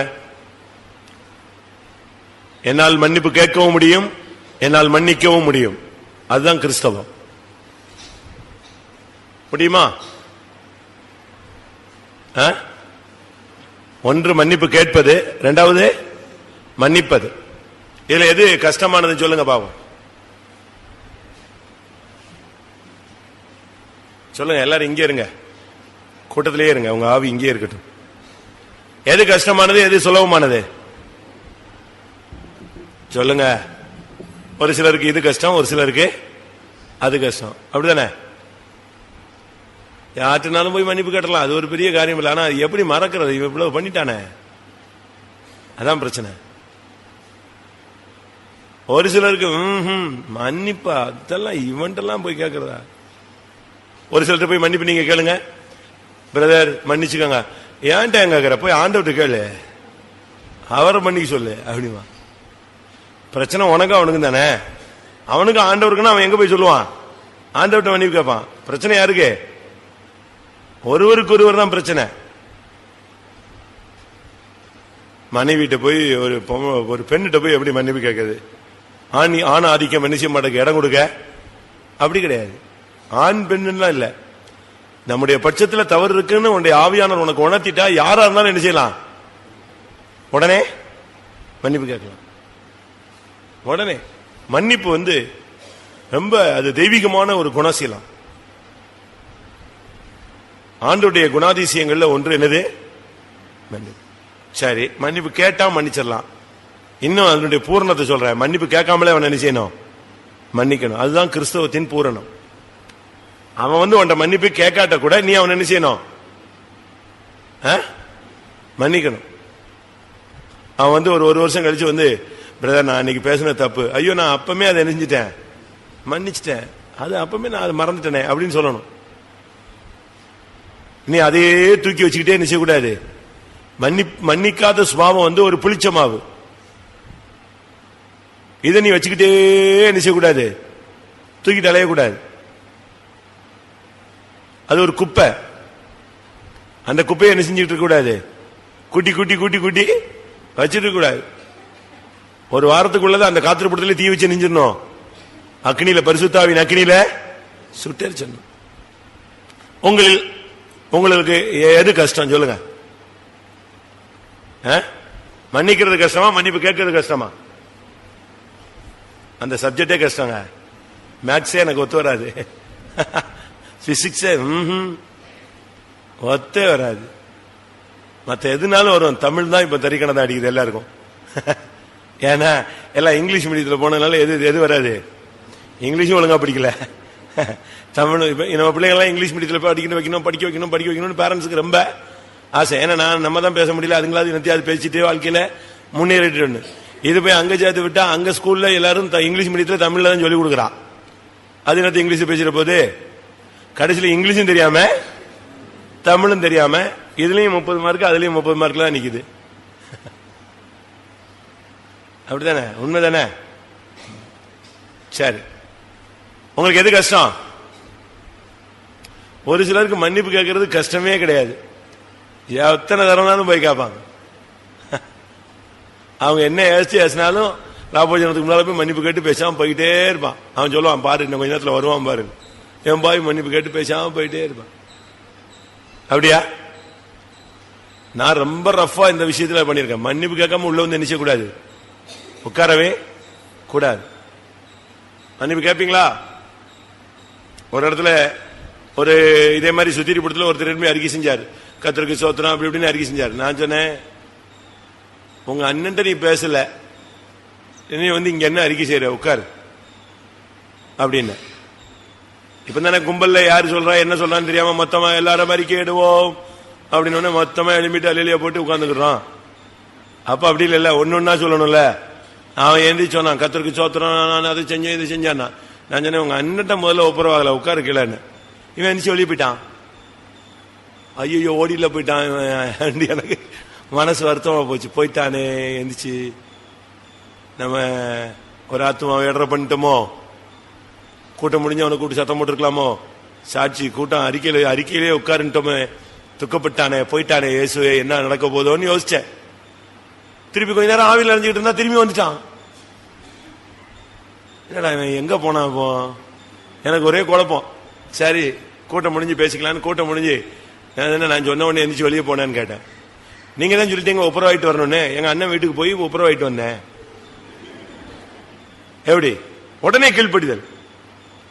உடனே அவன் அதை துக்கமா எடுத்து பாஸ்டர் பிரதர் என்னைய சத்தம் போட்டாருன்னு அவன் எடுக்காம, லௌகிக துக்கமா எடுக்காம அவன் எப்படி எடுத்துக்கிட்டான்? தேவனுக்கு ஏற்ற துக்கமா. உடனே வீட்டுக்கு போய் அவங்க அண்ணன் 8:45 வீட்டுல படுத்து கிடக்கான். கதவை தட்டி, என்ன நான் பேசினதெல்லாம் தப்பு தான், மன்னிச்சிருந்தான்னு சொல்லிட்டு அங்க இருந்து இங்க வந்துட்டான். இவெல்லாம் விசுவாசி கரெக்ட் தானே? உடனே நமக்கு அப்படி பண்ணி பார்க்க முடியுமா? நான் நேற்று கேட்டேன், 6 கூட்டம் முடிந்தும் கேட்டவர்கள் எத்தனை பேர்? சரி, இப்ப 9வது கூட்டம் முடிந்து எத்தனை பேர் மன்னிப்பு கேட்டிருக்கீங்க? இல்லையே. மன்னிப்பு கேட்டிருக்கணும், ஒப்புரவாயிடணும். இதுல பிரச்சனை என்னன்னா, பைபிள் என்ன சொல்லுது?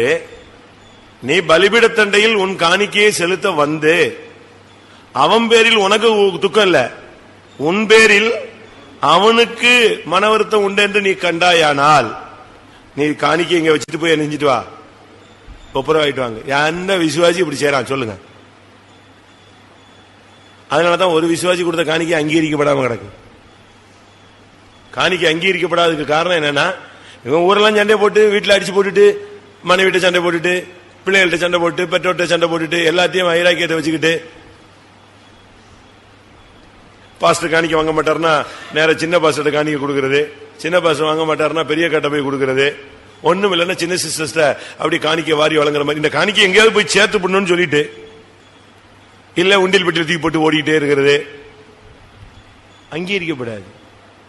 உன் பேரில் இன்னொருத்தனுக்கு குறை உண்டு என்று கண்டால் நீ அவனிடத்துல போய் என்ன செய்ய? முன்பு ஒப்புரவாகி பின்பு வந்து உன் காணிக்கையை செலுத்து. நம்ம அப்படி செய்யறோமா? என்ன வாக்குவாதம் பண்றோம், என்ன சண்டை போடுறோம், காணிக்கை மட்டும் கொடுத்துட்டு போய்கிட்டே இருக்கும். இப்படிதான் நமக்குள்ள அநேகருக்குள்ள நடக்கும். மன்னிப்பு கேளுங்க. சரி, பேதுரு சொல்றாரு, என் சகோதரன் எனக்கு விரோதமாய் குற்றம் செய்து அவன் என்னிடத்தில் வந்து மன்னிப்பு கேட்டால் நான் அவனை எத்தனை விசை மன்னிப்பது அப்படிங்கிறார். பாசிங்க மத்தேயு 18:21. அப்பொழுது பேதுரு அவரிடத்தில் வந்து, ஆண்டவரே, என் சகோதரன் எனக்கு விரோதமாய் குற்றம் செய்து வந்தால் நான் எத்தனை தரம் மன்னிக்க வேண்டும்? 7 தரம் மட்டுமோ என்று கேட்டான்.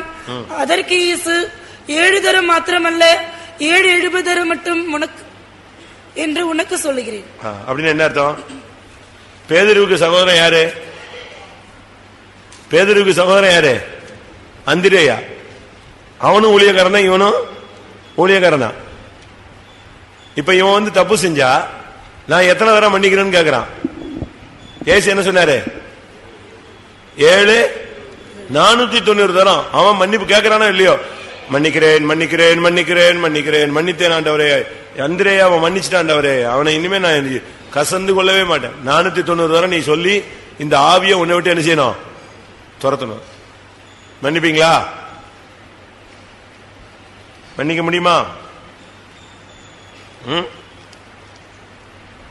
லூக்கா எழுதின சுவிசேஷம் 17:3-4. உங்களை குறித்து எச்சரிக்கையாயிருங்கள். உன் சகோதரன் உனக்கு விரோதமாய் குற்றம் செய்தால் அவனை கடிந்து கொள். அவன் மனஸ்தாபப்பட்டால் அவனுக்கு மன்னிப்பாயாக. அவன் ஒரு நாளில் 7 தரம் உனக்கு விரோதமாய் குற்றம் செய்து 7 தரமும் உன்னிடத்தில் வந்து நான் மனஸ்தாபப்படுகிறேன் என்று சொன்னால் அவனுக்கு மன்னிப்பாயாக. அவனுக்கு மன்னிப்பாயாக. எப்படி? அவன் எத்தனை தரம் வந்து உன்ட்ட மன்னிப்பு கேட்டாலும் நீ என்ன செய்யணும்? ஆமா, வந்துட்டான் மன்னிப்பு கேட்க, உனக்கு எங்கடா புத்தியே திருந்தலையே, அப்படிலாம் நம்ம சொல்லக்கூடாது. அவன் மன்னிப்புன்னு ஒரு வார்த்தையை கேட்டா நீ என்ன செஞ்சிடணும்? மன்னிச்சிடணும். ரெண்டாவது, நீ உன்னை தாழ்த்தி போய் நீ உன் பிரச்சனையை சொல்லி மன்னிப்பு கேட்டு வா. அவன் மன்னிக்கிறானோ இல்லையோ செஞ்சிடலாமா? இன்னும் 5 மணி நேரம் இருக்கு, 6 மணி நேரம் இருக்கு ராபோஜனத்துக்கு. அதுக்குள்ள நீங்க யார்கிட்ட போன் போட்டு பேசணுமோ எல்லாத்தையும் செஞ்சிருங்க, மன்னிப்பு கேட்டுருங்க. இல்லைன்னா இந்த கடைசி நேரத்தில் இழுத்துட்டு கிடக்கும்போது சித்தப்பாவை கூட்டு வா, நான் மன்னிப்பு கேட்டுறேன், நான் இனிமே படைக்க மாட்டேன், நான் பரலோகத்துக்கு போறேன். அப்படியா? இப்ப ஒரு விசுவாசி அந்த போன் பண்ணாரு, இப்ப இல்ல ஒரு மாசத்துக்கு முன்னால, ஒரே அழுக, யாருன்னே கண்டுபிடிக்க முடியல. கடைசியில பார்த்தா ஒரு விசுவாசி, ஒரு காலத்துல அந்த ஊரையும் சபையும் கலக்கினவன், கடைசியில மன்னிப்பு. வந்தவன் போனவன் அவ்வளவுத்தையும் மன்னிப்பு. எங்க வியாதி சோமானம்? எதுக்கு? எப்பவுமே மன்னிப்புகள் வியாதி வராது. நீ செஞ்ச பாவத்தின் நிமித்தம், மன்னிக்காத நிமித்தம் உனக்கு வியாதி வர்றதுக்கு முன்னாலே என்ன செய்ய? மன்னிப்புகளே ஒப்புரவாகாமல் பரலோக ராஜ்யத்துக்கு என்ன செய்ய முடியாது? போக முடியாது. யோசேப்ப குழியில தூக்கி போட்டாச்சு, அவனை வித்துட்டாங்க, அவன் அங்க போயிட்டான், சிங்காசனத்துக்கு போய் உட்கார்ந்தாச்சு. இப்ப தன்னை வெளிப்படுத்துகிறான். வெளிப்படுத்தினா இந்த பிரதர்ஸ் யாராவது ஒருத்தனாவது மன்னிப்பு கேட்டானா? ஆதாம் மன்னிப்பு கேட்டானா? ஏவாள் மன்னிப்பு கேட்டாளா? கேயாசி மன்னிப்பு கேட்டானா? மிரியாம் மன்னிப்பு கேட்டாளா? யூதாஸ் மன்னிப்பு கேட்டானா? கேட்க மாட்டானே. ஏன்னா இவங்கெல்லாம் ஜட்ஜ்மெண்ட்டுக்கு போனது காரணம் மன்னிப்பு கேட்காதனாலதான். நீ மன்னிப்பு கேட்டீங்கன்னா நியாய தீர்ப்புக்கு என்ன செய்ய மாட்ட? போக மாட்டாய். இந்த சகோதரர்கள்லாம் யாக்கோபு செத்த பிறகு ஆள் அனுப்பி மன்னிப்பு கேட்டாங்க. ஆதியாகமம் 50ஆம் அதிகாரம் 16, 17 பாத்தீங்கன்னா, இவனுக்கு போய் மன்னிப்பு கேட்டு நின்னு தைரியமா மன்னிப்பு கேட்க விருப்பம் சக்தி இல்ல. யார் அனுப்புறான்? ஆள் அனுப்பி, உங்களுடைய சகோதரர் செய்த சகோதர துரோகத்தை நீங்க என்ன செய்யணும்? மன்னிக்கணும். அவங்க செய்த பாதகத்துக்கு ஏற்ற தண்டனையை நீங்க என்ன செய்யக்கூடாது? கொடுத்துடக்கூடாது, பழி வாங்கிடக்கூடாதுன்னு சொன்னாங்க. உம்முடைய சகோதரர் உமக்கு பொல்லாங்கு செய்திருந்தாலும் அவர்கள் செய்த துரோகத்தையும் பாதகத்தையும் நீர் தயவு செய்து மன்னிக்க வேண்டும் என்று உம்முடைய தகப்பனார் மரணம் அடையும் முன்னே உமக்கு சொல்லும்படி கட்டளையிட்டார். ஆகையால் அது எப்படி அக்காவை சொல்லிட்டு போனாரு? பொய் சொல்றாங்க. அவங்க அப்பா போகும்போது இப்படி சொல்லிட்டு செத்து போயிட்டாராம். ஏன் அவர் நல்லா தானே இருந்தாரு இத்தனை வருஷமா? அப்ப யோசிப்பிட்ட சொல்லிருக்கலாம்ல ஒரு வார்த்தை, தம்பி அவங்க செஞ்சதெல்லாம் நீ நினைச்சுக்காதப்பா, பிற புத்தி இல்லாம அந்த காலத்துல செஞ்சுட்டாங்க அப்படின்னு சொல்லிருப்பார்ல. யாக்கோபு பயங்கரமான ஆள், அவன் எப்படி சொல்லாம இருப்பான்? அவன் கரெக்ட் நேரத்துல கரெக்டா பேசுவான். ஆனா இவங்க இப்ப சொல்றாங்க, உங்க அப்பா மரணம் அடையதுக்கு முன்னாலே என்ன செஞ்சுட்டு இருந்தாரு? மன்னிக்க சொல்லிட்டு போனார். அப்ப இன்னும் உனக்கு உண்மையான மனஸ்தாபம் இல்ல. ஒரு சில சொல்லுவாங்க, கர்த்தருக்கு ஸ்தோத்திரம், நான் உங்களுக்கு விரோதமா ஏதாவது செஞ்சிருந்தா மன்னிங்க. செஞ்சதெல்லாம் என்னது? செய்து இருந்தால நீ செஞ்சுதான் அவன் தான் செத்து போயிட்டானே. அவனை விசுவாசத்தை விட்டே குழப்பி விட்டுட்ட. அவன் கிருபையே போயிடுச்சு, அவன் சோர்ந்து போயிட்டான், ஊழியமே செய்ய முடியாம ஒதுங்கி போயிட்டான். நீ இப்ப போய் அவன்கிட்ட போய் சொல்லுவாங்க, நான் செஞ்சது உங்களுக்கு துக்கமா இருந்தா மன்னிச்சுக்கோங்க. துக்கமா இருந்தால் அல்ல, நான் உன்னை துக்கப்படுத்திட்டேன், என்ன செய்ய? மன்னி. நான் கத்திய வச்சு குத்திட்டேன், உனக்கு வலிச்சதுன்னா மன்னிச்சுக்கோ. அப்படியா? நீ குத்தி அவன் 10 தையல் போட்டு உட்கார்ந்துருக்கான், நீ போய் நான் குத்திட்டேன் உனக்கு வலிச்சதுன்னா மன்னிக்க. வலிக்கலையா? அவன் எருவு மாட்டு கூட வலிக்கும். அவனுக்கு இருதயம் இருக்கு, அவனுக்கும் வேதனை இருக்கு இல்லையா? நீ பண்ணதுல அவன் நொறுங்கி ஒண்ணு இல்லாம போயிட்டானே, அப்படித்தானே? அப்ப அவனை நீ மன்னிப்பு கேட்கணும். அந்த உன்னுடைய மன்னிப்பு அவனுடைய காயத்தை என்ன செய்யணும்? ஆற்றணும்.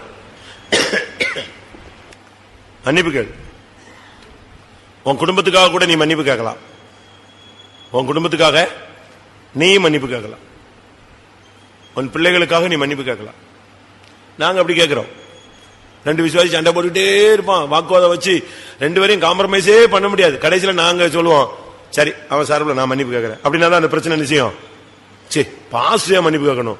அவன் தானே எப்ப அவன் கேட்கல, புத்தி இல்லாம செஞ்சுட்டான், சரி தெரியாம செஞ்சுட்டான் அவங்க அண்ணன், நான் அவன் சார்பில் உனக்கு அவன்கிட்ட என்ன செய்யறேன்? மன்னிப்பு கேட்கிறேன்னு அப்படியே ஆஃப் ஆயிடும். அபிகாயில் போய் தன் புருஷன் நிமித்தம் அவதான் மன்னிப்பு கேட்டா. இல்லன்னா தாவீது அன்னைக்கு அவ்வளவு வரையும் கொண்டிருப்பான். பாசிங்க 1 சாமுவேல் 25-28.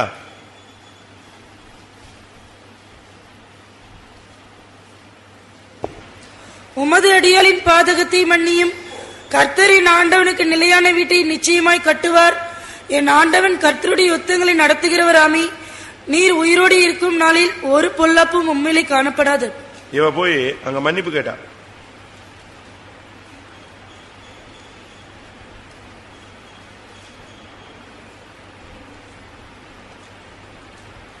எங்க 24 அவன் பாதத்திலே விழுந்து, என் ஆண்டவனை, இந்த பாதகம் என்மேல் சுமரட்டும். உம்முடைய அடியாளுடைய வார்த்தைகளை அவ ஓடி போய் இந்த பாதகம் யார் மேல் சுமரட்டும்? நாபால் மேல சுமர வேண்டாம். யார் மேல சுமரட்டும்? என் மேல சுமரட்டும். அவ சொல்றா இது நாபால் தான் குற்றம் செஞ்சது. அவ என்ன சொல்றா? உமது அடியாளின் பாதகத்தை, அதான் புருஷன் செஞ்ச தப்ப யார் தப்பா ஏத்துக்கிறா? தன்னுடைய தவறா ஏத்துக்கிட்டு, ஒரே சரீரம் இல்லையா, ஒரே மாம்சம். அவ சொல்றா உம்முடைய அடியாளின் பாதகத்தை நீர் என்ன செய்யும்? மன்னியும். அப்ப தான் புருஷன் செஞ்சது, தான் பிள்ளைகள் செஞ்சது, யார் செஞ்சதான் ஏத்துக்கிறா? ஏன்னா அந்த நியாயத்திற்கு வரும் பொழுது யாருக்கும் சேர்ந்தா வரும், இவளுக்கும் சேர்ந்தா வரும். அதனாலதான் ஓடி போய் சொல்றா உன்னுடைய அடியாளுடைய பாதகத்தை மன்னியும். கேப்பீங்களா? அப்படி என்னாகமம் 14:20. அப்பொழுது கர்த்தர், உன் வார்த்தையின்படி மன்னித்தீன். மோசே போய் ஜனத்துக்காக மன்னிப்பு கேட்டான். அப்ப கர்த்தர் சொன்னாரு, நீ கேட்டதுக்காக என்ன செய்ற? மன்னிக்கிறேன். இப்ப சில இடங்கள்ல பிள்ளைங்க சண்டையை போட்டு பிரச்சனையை பண்ணிடுவாங்க. பேரண்ட்ஸ் போய் என்ன செய்வாங்க? நான் மன்னிப்பு கேட்கிறேன் அப்படிமா. அதே போல மோசே முழு ஜனத்துக்காக சொன்னான், ஆண்டவரே இந்த ஜனம் தப்பு செஞ்சிருச்சு, நீங்க நெஞ்சிருங்க, மன்னிச்சிருங்க. அப்ப கர்த்தர் என்ன சொன்னாரு? உன் வார்த்தையின்படி அவங்க எல்லாரையும் என்ன செய்ற? மன்னிக்கிறேன். கேளு, உன் குடும்பத்துக்காக கேளு, உன்னுடைய பிள்ளைகளுக்காக நீ மன்னிப்பு கேளு. அந்த மன்னிப்பு கிடைக்கும் பொழுது நோய் சுகமாகிவிடும்.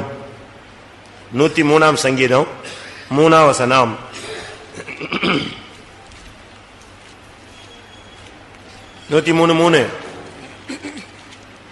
அவர் உன் அக்கிரமங்களை எல்லாம் மன்னித்து உன் நோய்களை எல்லாம் குணமாக்கி. அக்கிரமம் மன்னிக்கப்படும் பொழுது நோய் என்ன செஞ்சிடும்? குணமாயிடும். அதனாலதான் நான் சொன்னேன், சுத்திரிப்பு கூட்டத்தோடு இந்த வியாதி, சாபம், போராட்டம், பிசாசு எல்லாம் ஃபைனல் செட்டில்மெண்ட் ஆயிடணும், முடிச்சிடணும், ஃபைலை க்ளோஸ் பண்ணுங்க. மன்னித்தால் அது மகிமை. நீதிமொழிகள் 19:11.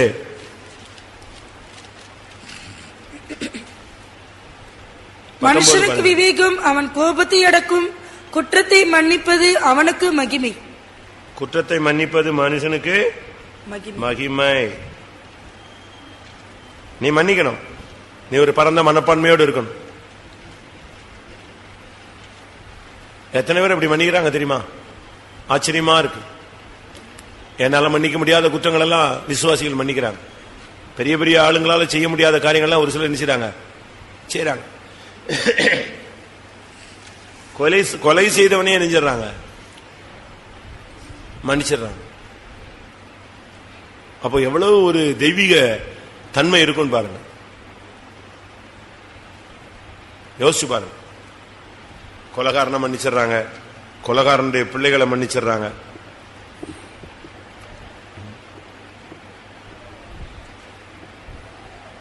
ஒன்றை புரிஞ்சுக்கணும், நாம மன்னிக்காட்டா மன்னிப்பு கிடையாது. மத்தேயு 6:14 மன்னித்தால் மன்னிப்பார், நீ மன்னியாவிட்டால் உனக்கு மன்னிப்பு இல்லை. மனுஷருடைய தப்பிதங்களை நீங்கள் அவர்களுக்கு மன்னித்தால் உங்கள் பரமபிதா உங்களுக்கும் மன்னிப்பார். நீ மன்னிச்சிட்டேனா உனக்கு என்ன செய்வாரு? மன்னிப்பார். 6:15 மனுஷருடைய தப்பிதங்களை நீங்கள் அவர்களுக்கு மன்னியாதிருந்தால் உங்கள் பிதா உங்கள் தப்பிதங்களை மன்னியாதிருப்பார். ஒருவேளை இந்த சுத்திரி கூட்டத்தில் நீங்க மன்னிப்பு கேட்டலாம், திருப்பி போய் நீ மன்னிக்காட்ட கூட இந்த அக்கௌண்ட் திருப்பி ரிவர்ஸ் ஆகி என்ன செய்யும்? இந்த பாவமோ சேரும். கரெக்டா நான் சொல்றது? இந்த சுத்திரி கூட்டத்தில் எல்லாத்தையும் நீங்க மன்னிச்சிட்டீங்க, மன்னிப்பு கேட்டாச்சு, மன்னிச்சாச்சு. அடுத்த ஒரு 2 நாள் கழிச்சு இன்னொருத்தரை நீங்க மன்னிக்க முடியல அப்படின்னா, நீ மன்னிச்சு உனக்கு மன்னிச்சதெல்லாம் திருப்பி என்ன செய்யப்படும்? மன்னிக்காத குற்றத்துல சேர்க்கப்படும். புரியுதா? உங்களை ஆண்டவர் மன்னிச்சுட்டாரு, ராபோஜனம் எல்லாம் எடுத்துருவீங்க. அடுத்த வாரம் உங்களுக்கு விரோதமா செஞ்சவன நீங்க மன்னிக்க மாட்டீங்க. அப்படி நீ மன்னிக்கலன்னா உனக்கு இது என்ன செய்யும்? இதுவும் கணக்குல சேரும். அப்படித்தானே இருக்கு பைபிள்ல இருக்கா? ஒருத்தன் கடன் வாங்கினான், அவனுக்கு செலுத்த நிர்வாகம் இல்லாத போது அவன் பிடிச்சி இவனை தண்டனை கொடுப்பேன். அப்ப அவன் என்ன சொன்னான்? எனக்கு கொஞ்சம் டைம் கொடுங்க. உடனே அவன் எரிஞ்சிட்டான், சரி போ மன்னிச்சிடுறேன். மன்னிச்சிட்ட பிறகு இவன் போய்கிட்டு இருக்கும்போது இவன்கிட்ட கடன் வாங்கின ஒருத்தன் வந்தான், அவனை கழுத்து பிடிச்சி விழுந்தான், நெரிச்சான். அப்ப அதை ஒருத்தன் போய் சொன்னான், நீங்க இவனை மன்னிச்சிட்டீங்க, ஆனா அவன் போய் அங்க என்ன செய்யல, மன்னிக்கலன்னு. உடனே அவன் இவனை கூப்பிட்டு தூக்கி உள்ள வச்சுட்டான். அப்ப மன்னித்த குற்றம் திருப்பி மன்னிக்கப்படாத குற்றமாக என்ன செய்யப்படுகிறது, எண்ணப்படுகிறது. கடைசியாக மன்னித்தல் சொன்னா சும்மா வாயில மன்னிப்பு கேட்க கூடாது, வாயில மன்னிச்சுட்டு போயிடக்கூடாது. ஒரு சிலர் மன்னிச்சிருவாங்க. அவன் மன்னிப்பு கேட்டான் தெரியுமா அவனுக்கு, அவன் ஓடி வந்தான், நேத்து மன்னிப்பு கேட்டு போனான். சொல்றீங்களா? அப்ப நீ என்னதுக்கு மன்னிச்சிருக்க? பெயருக்கு. அப்படி அப்படி புத்தி உங்களுக்கு இருக்கா? அந்த பழக்கம் இருக்கா? மன்னிச்சுட்டா நீ எப்படி மன்னிக்கணும்? 2 கொரிந்தியர் 2:10 கிறிஸ்துவின் சன்னிதானத்துல மன்னி. சும்மா மன்னிச்சிடாத. சும்மா பேருக்கு மன்னிப்பு கேட்டேன் மன்னிச்சிட்டேன். ஒரு சிலர் சொல்லுவாங்க, இங்க ஆளு உட்கார்ந்து இருப்பாரு, இவங்க அங்க போய் நின்னுக்கிட்டு மன்னிச்சிட என்ன அப்படிமாங்க. ஒரு சிலர் பாத்திரம் விளக்கிக்கிட்டே மன்னிப்பு கேட்பாங்க. இங்க ஆளு அவன் ரூம்ல இருக்கான், அங்க போய் மன்னிப்பு கேளு. எங்கேயோ இருந்துட்டு மன்னிப்பு கேட்க கூடாது, திரும்பிக்கிட்டு மன்னிப்பு கேட்க கூடாது, இப்படி பார்த்துட்டு மன்னிப்பு கேட்க கூடாது. நல்லா புரிஞ்சுக்கணும். நேர போய் விளக்கமா சொல்லி அவங்க ஏத்துக்கிட்டாலும் சரி ஏத்துக்கிட்டாலும் சரி, நான் உங்க மேல கசப்பு இருந்துச்சு, துக்கம் இருந்துச்சு, நீங்க பேசின வார்த்தை என்னைய காயப்படுத்திருச்சு, மன்னிச்சிருங்க, நானும் உங்களை ரொம்ப நினைச்சிட்டேன், நடத்திட்டேன், நானும் மன்னிப்பு கேட்கிறேன், உங்களை மன்னிக்கிறேன், அப்படி சொல்லணும். மன்னிக்க முடியுமா? அப்படி வாசிங்க. எவனுக்கு நீங்கள் மன்னிக்கிறீர்களோ அவனுக்கு நானும் மன்னிக்கிறேன். மேலும் எதை நான் மன்னித்திருக்கிறேனோ அதை உங்கள் நிமித்தம் கிறிஸ்துவனுடைய சன்னிதானத்திலே மன்னித்திருக்கிறேன். எப்படி மன்னிச்சிருக்கிறாரு? கிறிஸ்துவின் சன்னிதானத்தில் மன்னித்தல். எல்லாரும் கண்களை மூடுவோம். ஃபர்ஸ்ட் பார்ட் ஆதாம் ஏவாள், இரண்டாவது மன்னித்தல், மன்னிப்பு கேட்டல். இந்த சத்தியத்தை கேட்ட பிறகாவது நீங்க போய் இன்னைக்கு இன்னும் ஒரு 5 மணி நேரம் 6 மணி நேரம் இருக்கு, யார்ட்டெல்லாம் மன்னிப்பு கேட்கணுமோ, யார்ட்டெல்லாம் ஒப்புரவாகிக் கொள்ளணுமோ, யார்ட்டெல்லாம் நீங்கள் ஐக்கியமாகிக் கொள்ளணுமோ ஐக்கியமாகிக் கொள்ளுங்கள். ஒரு புதிய வாழ்க்கையை தொடங்குவோம். நீ மன்னித்தால் உனக்கு மன்னிப்பு, நீ மன்னிப்பு கேட்டால் உனக்கு வியாதி சுகமாகும்.